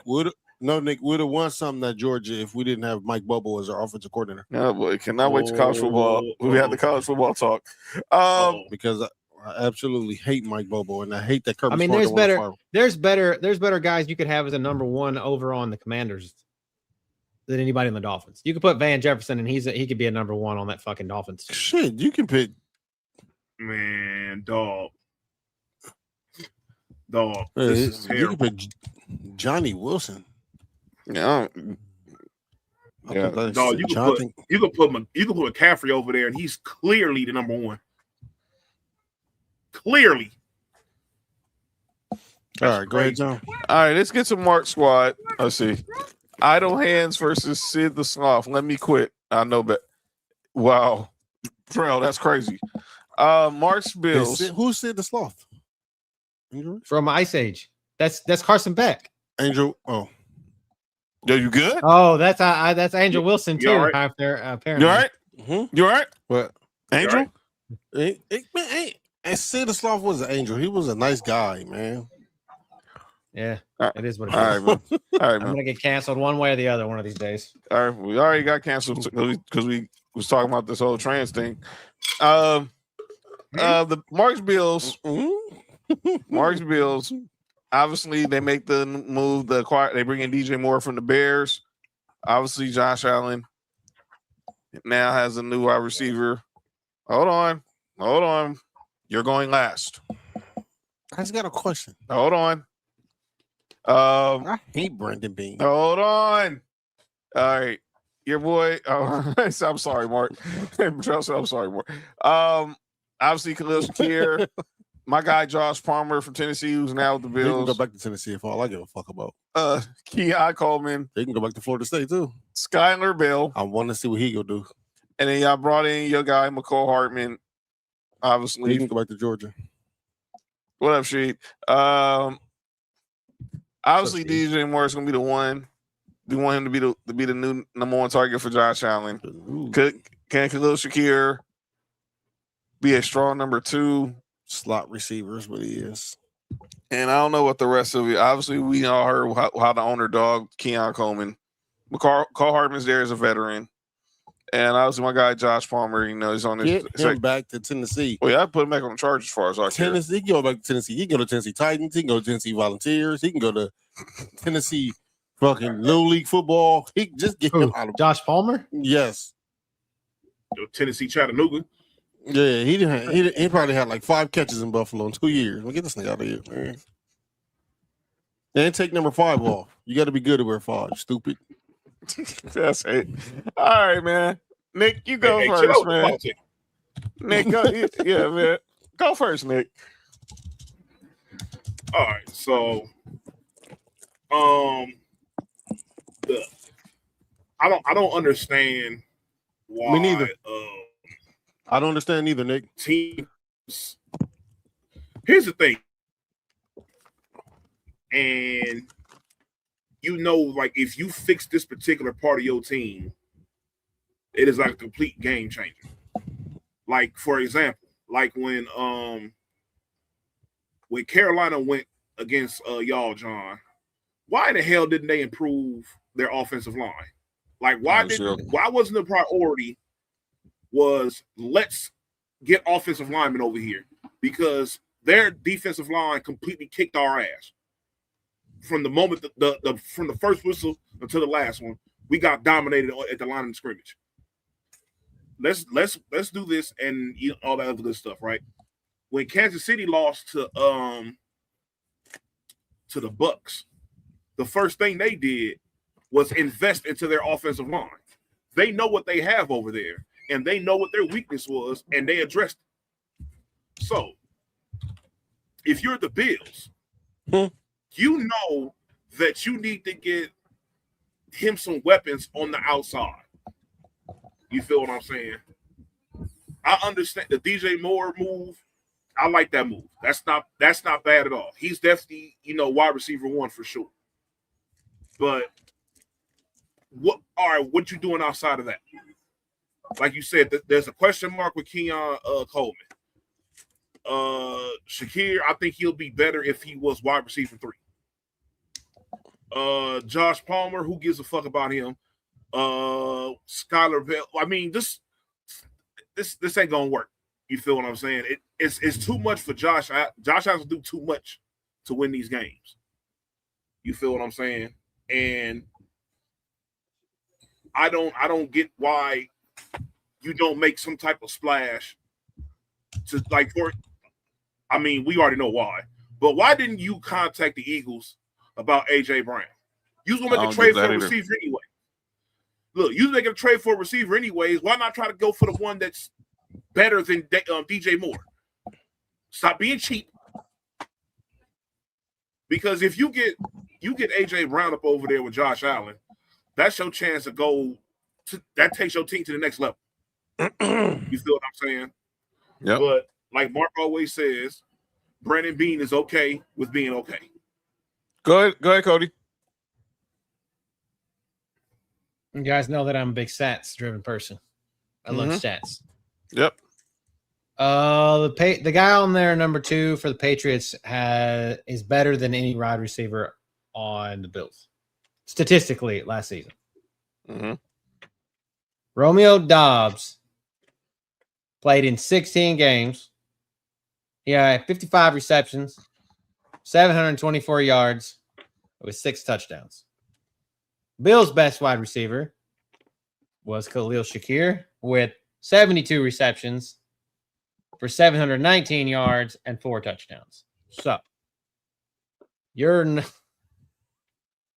it's like the fucking, what we were talking about earlier. The rich get richer and the poor get poorer. You know what I mean? Like, why are the Bills being a poverty franchise, Mark? Why are you being a poverty franchise when you have arguably top 1 or 2 quarterbacks in the NFL? Damn it, Brandon Bean. DJ Moore played in 17 games, had 50 receptions, 682 yards for 6 touchdowns. And he's going to be your number 1. He's going to be your number 1. Well, all right. Well, go ahead, Nick. There's an asterisk with that. There's an asterisk on that, Cody, because he wasn't really fucking with Caleb over there. For some reason, he wanted Justin Fields over there. See, I don't know what the fuck is going on with him. That should be a red flag right there. But yeah, that's outside. I agree with Cody. It makes no sense. It makes no sense. All right, Mark. John, you go ahead. All right, then. Okay, here we go. All right, here we go. I mean, DJ Moore wanted Justin Fields back with in 2023 where he had like 1,300 yards. He had 1,300 yards, 96 receptions, and 8 touchdowns. There you go. There's his Justin Fields numbers. That's Here's the deal. This all could have been solved by if you would have just did one thing. You could have got Jalen Waddle at the trade deadline. All you had to do was willing to give up an extra pick. No, I'm holding on to that pick. What happened to Jalen Waddle this offseason? He got traded to the Broncos. To where? Yeah, my squad. The team that beat you. The team. Fuck where Jalen Waddle got traded to. What happened to that pick that he didn't want to give up? Good point. Stupid ass Brandon Bean. Man. Good question. What we traded back 3 times. The last 2 watch parties we had, the Bills did not pick in the first round. One of those picks they traded out to the Chiefs ended up being Xavier Worthy. Hey, John. You know what really could have saved them? What was that? If they would have kept that pick instead of trading it for Stephon Diggs and drafted Justin Jefferson. That would have. You know what? Yeah. Who knows who would have drafted Justin Jefferson? John, Nick? It would have been y'all. You probably would have traded the pick. It probably was. No, the Eagles. The Eagles. I don't know what the Eagles drafted. What's his name? Oh my God, what's the dude name? That motherfucker was sorry. Was it Jalen Lenore? No, Jalen Rager. He's on the Dolphins depth chart, guys. I just didn't want to put him on there.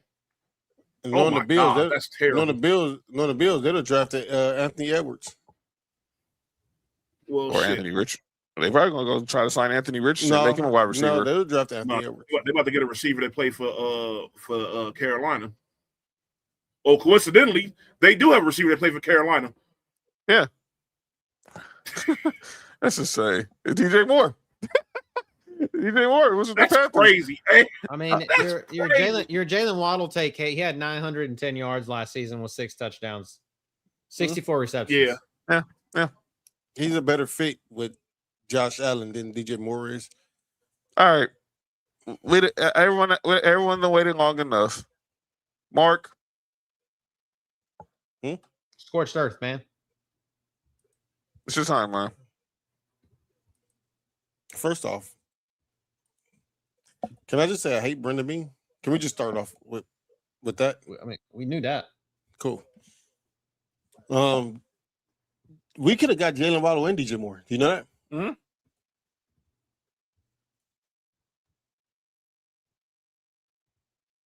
That makes too much sense, though. And I'm on at them not going to get receivers. Like y'all say, if y'all include the tight ends, we have 2 good tight ends that can catch the ball. So cool. I'm with all that. Even if I think DJ Moore is the older version of Khalil Shakir. It's the same fucking receiver.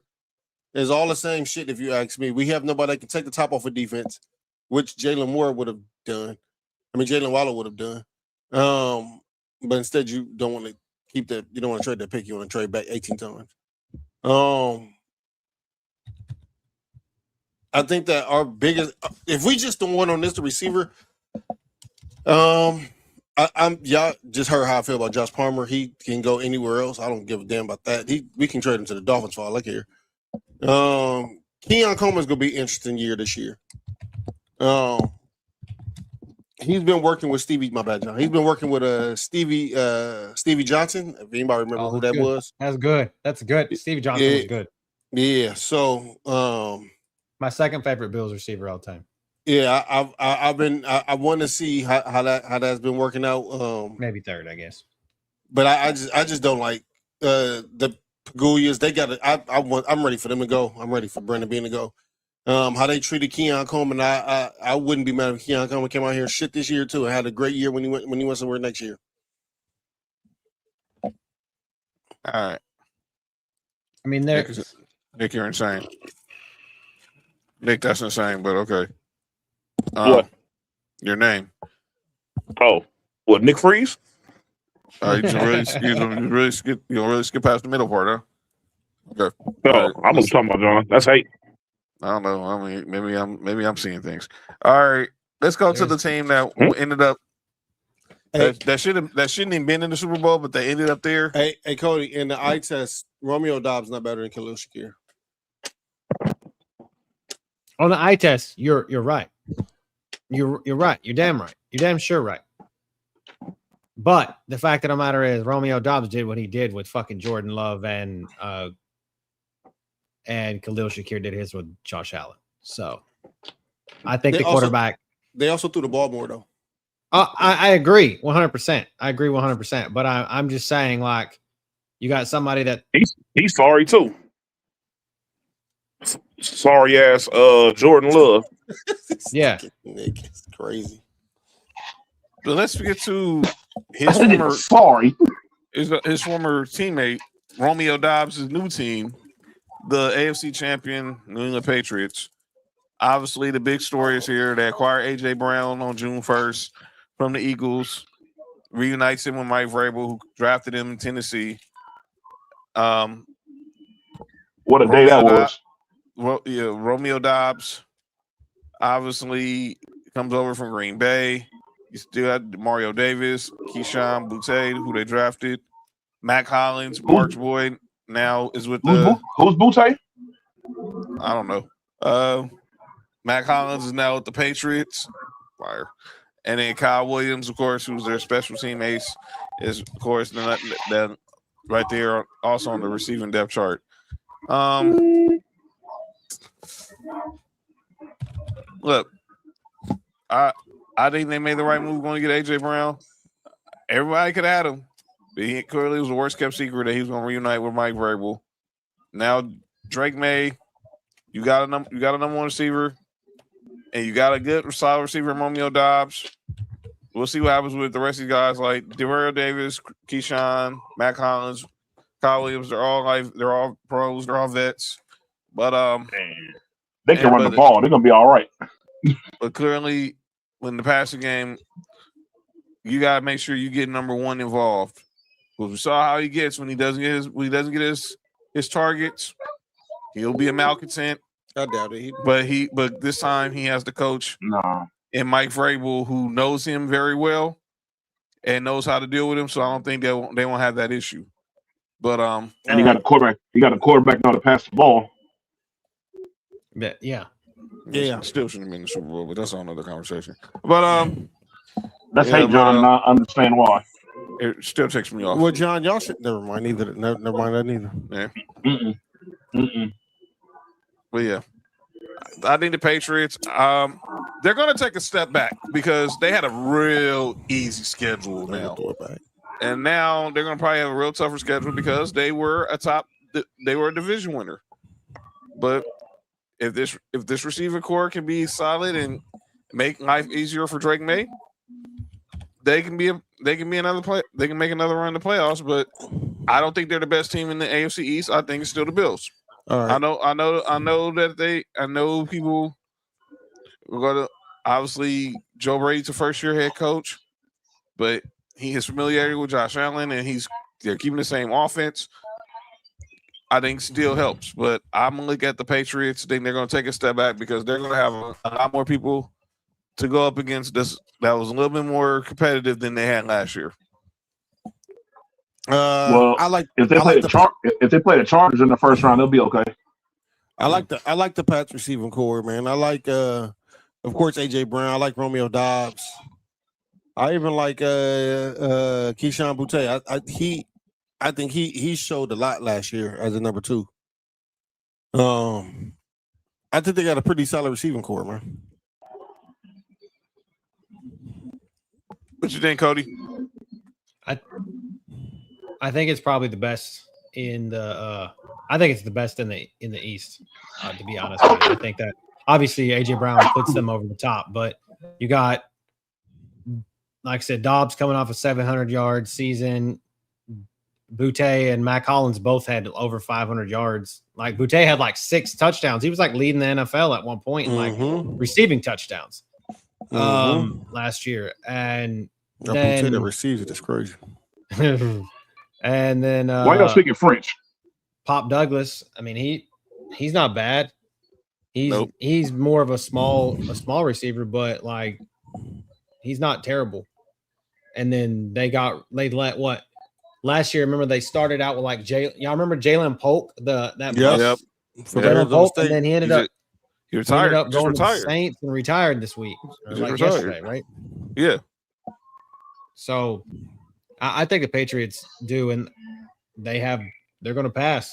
So McDaniels is going to scheme it up, especially that you got a 1,000-yard receiver on your team now. So fuck him. Fuck who? Nick? Josh McDaniels. Say it louder for the people in the back. Bitch ass. Man, you ain't gotta tell me. You ain't get no arguments here. I hate that dude. Real. All right. You ain't gonna never hear me and Nick say. Oh yeah, he's dragging sweaty balls across both of y'all's organizations, ain't he? He ain't gonna never hear me and Nick say nothing nice about Josh McDaniels. Him and the sweaty balls on the same team with Boutte is crazy. Well, he's speaking French, man. So, and the guy Matt Collins who's been wearing like cut off t-shirts, crop tops lately. He don't wear shoes. Lately, he been wearing that all the time. He don't wear shoes when he go to the games. Yep, he did with the Raiders too. He didn't wear no shoes. Now the question, there's the debate. Who's the best receiver in the AFC and NFC East? Oh, CD Lamb. CD Lamb. All right, top 5, Nick. Top 3. CD Lamb, AJ Brown,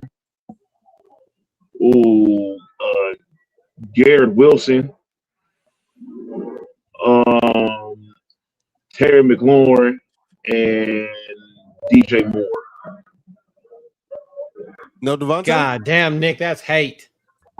What?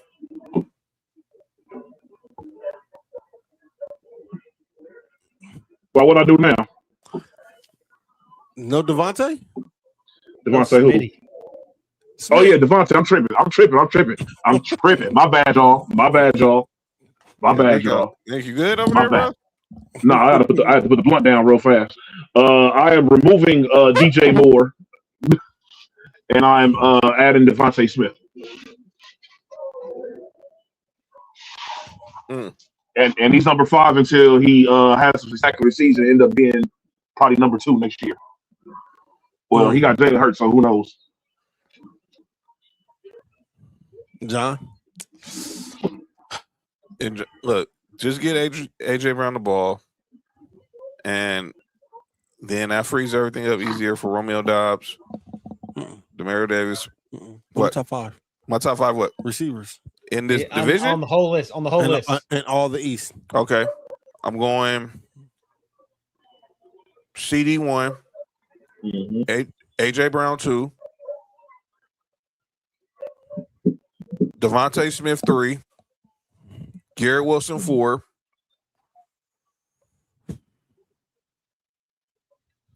see, and I'm debating it's either, and I think it's because the injuries play a part in it, because I want to put George Pickens there, but I want to put Malik Neighbors there because I know he's more talented than Terry McLaurin and George Pickens, but I can't because I don't know what he's going to look like coming off of ACL.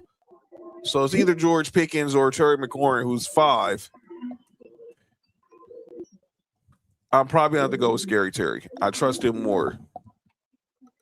I probably trust him more, but he could go either way between him and George Pickens. But that 1 through 4, it's definitive. CD, AJ Brown, Devontae Smith, Garrett Wilson, and I would probably put. George. It's either George Pickens or Terry McLaurin. I probably lean more towards Terry McLaurin because I think he's a better route runner. He's a better pure receiver. But George Pickens, when he gets the ball, we know he's going to make things happen. But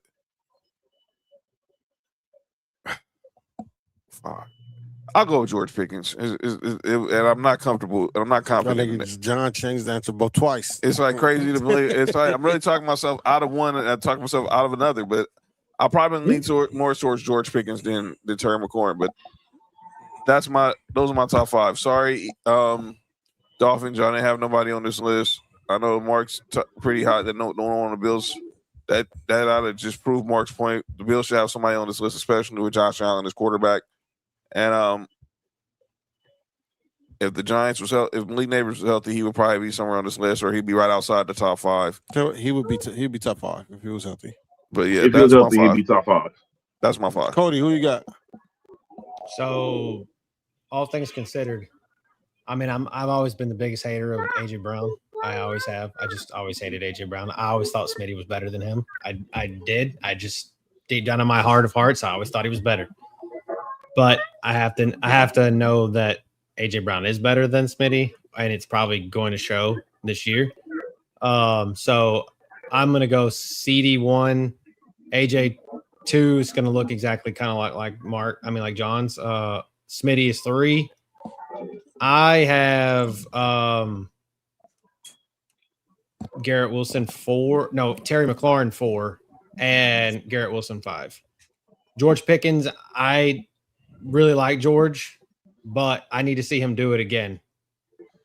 And kind of the same thing, kind of the same argument with like Nick had with Smitty being a number 1. I need to see George Pickens do it again because I didn't see him do it consistently in Pittsburgh. I need to see him be that number 1 that I think that he has the potential to be. I need to see him do it again. There's a nipple showing on there. I think Garrett Wilson's talented. He just was hurt last year, and he's always had a shitty quarterback. His entire career. Yeah, because he never had one full season of Aaron Rodgers, and Aaron Rodgers by the end of the season had Devontae Adams and stopped throwing to Garrett Wilson. So, yeah.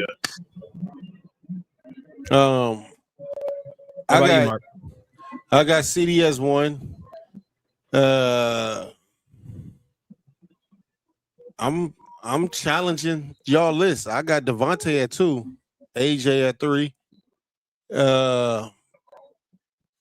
Despite the injury, Malik Neighbors at 4 and Garrett Wilson at 5. I don't disagree with that. I really wanted to put Devontae Smith at 2, like I really did, but I think now, without the fact of having the AJ Brown or at least a talent of that nature to take away from him as number 1, I feel like he's going. I feel like he could have a setback. Really, to be honest, I feel like it's going to be the other way around too. I think that could work both ways. Without having Devontae Smith on the side of AJ Brown, we might see a drop off with AJ Brown too. Yeah.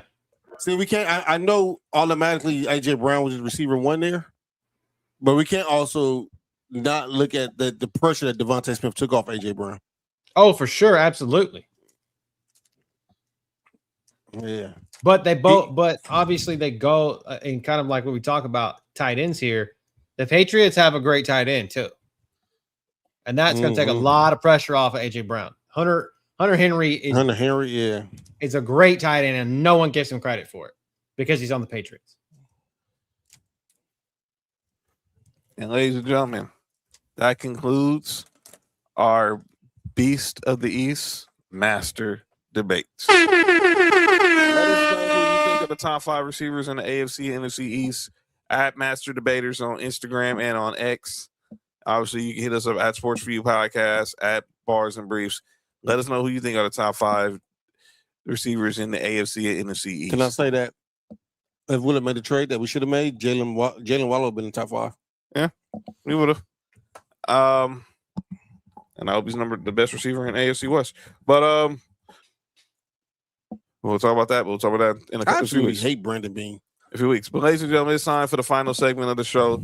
It's often imitated. It's never duplicated. Nick is on calling out names because of what he put in our other group chat. Ladies and gentlemen, it is time for calling out names. Which damn group chat? We're like in 3. All right. He was talking about his mom. That was crazy. Let me say this. So let me ask you, do you guys have any calling out names? My calling names are going to be real personal. You go for it, buddy. You handle your laundry first. Do I have any calling names? I don't think I do. All right. Cody? Trying to think right now. No, not really. All right. This is about to get real personal for me, and I hate to do this, but I hate clout, Chase. I hate clout type shit. And I think this is what happened here. My calling out names is for Shaquille O'Neal. What? Wait, what? Huh? I got one, but it's a good call out names. So we'll do a salute. We'll do a salute at the end of that. Yeah. But here's my calling out names for Shaq, and if you know, you know, because I'm about to go score surf once you hear this BS.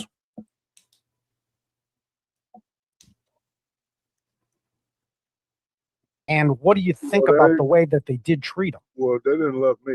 They loved Kobe. They didn't love me. Listen, this is what we call B.O.B., brother, the business of basketball. You know, when you're like me, when I'm in charge, I'm a difficult man to deal with. Everything has to be done my way, and sometimes people don't agree with that. And, you know, so when they get you up out of there, it's like, so I could kind of understand both sides. Obviously, they loved you and Kobe. Why do you think it is that the fan base just never connected with him? And what do you think about the way that they did treat him? Well, they didn't love me. I'm sorry, who didn't love you, Shaq? What? Let me get this straight. Shaquille O'Neal went on Sirius XM and said Laker fans didn't love him. They only loved Kobe. So he can empathize, so he can sympathize with LeBron? No, Shaq. Laker fans didn't love Shaq. That's bull. I know Laker fans to this day who still hate Kobe for the fact that Shaq left. Don't tell me Laker fans didn't love you. Tell them how you 3 really championships, feel, 3 finals MVPs. Laker fans didn't love you, Shaq? No. They hated you when you left. But when you were here, them 8 years in purple and gold, you were loved. Despite missing the first season, only playing 17 games the first season with a broken toe. The second season, you injured your quad in preseason, but we had 4 All-Stars, and we went to the conference finals and got swept by the Jazz. The following year, we get swept by the Spurs. Then Phil Jackson comes in, and we go on this magical run to winning 3 straight championships. This is straight BS. Trying to say you can sympathize with LeBron. No, you can't. I don't know no Laker fan through your time in purple and gold hated you. The only time you got disrespected was when you got booed the first time you came back to Staples Center with the Miami Heat. Laker fans love Shaq. They still love Shaq to this day.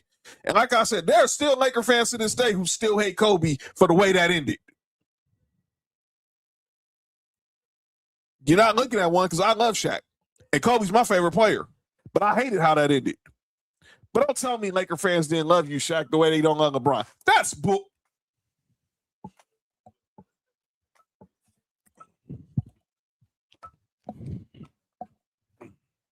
Y'all want to chime in on this? Because that ticked me off. Laker fans didn't love Shaq. All right, man. Shaq just trying to play good guy, bad guy, man. That's just Shaq. That's Pretty Shaq much. coming out. Come on, man. Can't say that, man. You know, Laker fans ain't falling for that. You were loved here, dude. I agree. What the heck you mean Laker fans didn't love Shaq? They only love Kobe. What? You know when Lakers fans really started loving Kobe? When Kobe started becoming the ultimate superstar. When you came here, I remember the day you came here. We didn't know if this 17-year-old kid was going to be the next great thing, but they knew. But I remember people were celebrating the fact that Jerry West was able to get you from the Olympics back to LA to sign this giant deal, and then you ended up going back to Team USA and winning a gold medal. I want to hear this crap about Laker fans didn't love Shaq. That's bull. Oh, so it's cool for players to change teams in the middle of their prime. Oh, all right. Never mind. I had another person calling out names. By the way, they only started with LeBron. All right, by the way, I got another person. I had another person, but I just wanted to focus on Shaq. I had Kevin Durant calling out names for that BS the other day, trying to compare him going to the Warriors to LeBron going to Philly. I'll say that for Friday. And I'm gonna say Draymond for Friday too, trying to say that VJ Edgecombe should his agent should be mad. He should try to get him out of Philly. So now he's gonna be the fifth man because Bron's there. So there's 5 starting spots, jackass. I'm not done. But my other calling out name is this. This right wing hate. Everyone who wants to hate on ESPN now, that ESPN's going through everyone's hating on ESPN doing this, the WWE stuff. Now we hating on people because they're zooming in from the nail shop. So y'all mad because Monica McNutt really did a spot talking about LeBron signing or wherever the topic was. I don't even remember, for crying out loud. But she was on the Zoom on her phone while getting a pedicure. I did a whole podcast from a car when my mom was when I had to take my mama to the airport. I did sports food wrestling all the way from my car from LAX all the way back to the house. I've done it from the airport. I like sitting in the airport before, Ballers and Briefs on. Sitting in the airport waiting on a call. I've done it from Disney before. I've done it from inside Disneyland, sitting in California Adventure at a picnic table. Mm-hmm. Who cares, what are we talking about? I've did calls from remotes, from 710 remotes. With Mark and Nick still holding down the show at the studio. I'm at a golf course in Orange County. Getting jiggy with it. Well, I wasn't saying that, but shout out to Miss Molly. But this stuff that Monica McNutt should be fired because she did a Sports Center hit from the nail salon. Get the F out. Get that right wing bull crap out of here, please. Oh, I thought you meant Aaron Rodgers. Oh, don't get me started with him. No, dude. That was pure comedy, bro. That was pure comedy. Here's the thing with Aaron Rodgers. I understood everything he was saying, but what the heck did y'all think he was going to do? When he goes on McAfee's show, you know he's going to let it rip. And ESPN didn't mute him. They tried to bury him. Right. ESPN they didn't care about the Diana Rossini thing because, number one, she doesn't work. She didn't work for ESPN when this whole Mike Vrabel stand deal happened. She worked for The Athletic. Now, if they want to bring up stuff, now they want to tie to her time at ESPN to them, that's a whole other case. But for Aaron Rodgers basically on there calling her a hoe, which is crazy. Oh, I didn't even hear that. I thought I was talking about when he said fuck ESPN. And he don't fuck with ESPN. And he was like, I know I'm on Pat McAfee's show. He was like, but your associates is dickheads. He was mad because ESPN he called out ESPN for the whole Mike Vrabel lack of coverage on the Mike Vrabel, Diana Rossini thing. Well, and he's also like talking about like how that people were burying him over his back stance. Oh, they're bringing up Dr. Fauci saying no comment and this and that. Fauci being pleading the fifth in court and all this kind of stuff, and that they didn't give any time about that, and it was all about how people were calling him like a murderer and all this kind of shit. So it was pure comedy gold, like in pure Aaron Rodgers goofy ass fashion. Aaron Rodgers is much a character as he is a person. Like, and I saw Jamel Hill. She goes on Twitter, was like, Aaron Rodgers is who y'all think, who y'all think Jaylen Brown is.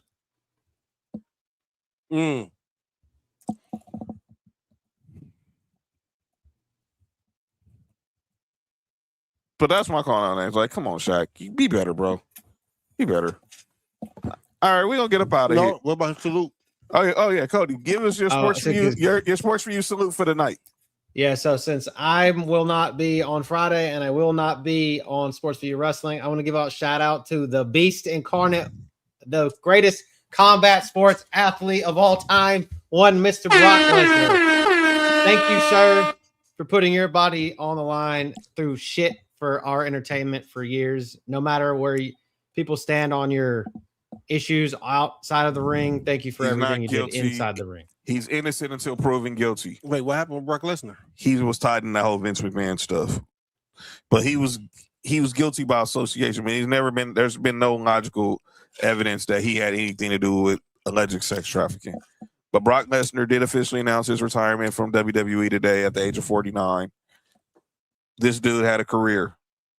National champion, NCAA champion at the University of Minnesota, youngest WWE champion, beat The Rock at SummerSlam in 2002, left the WWE at the height of his career, went to tried out with the Vikings, it didn't make it, went to UFC, and his second match became UFC heavyweight champion, defeating Randy Couture.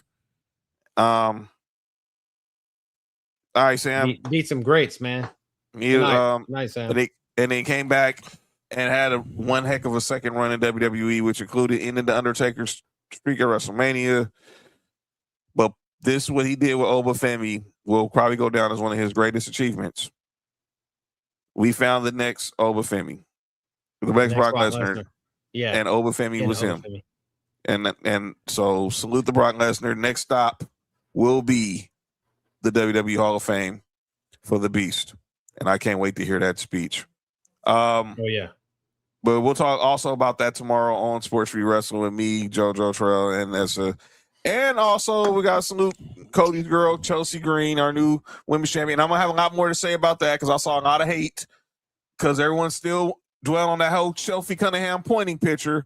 Now they don't want to give her props for being women's champion. I got you tomorrow, Cody. Don't trip. I got you tomorrow because I think people really need to pump their brakes.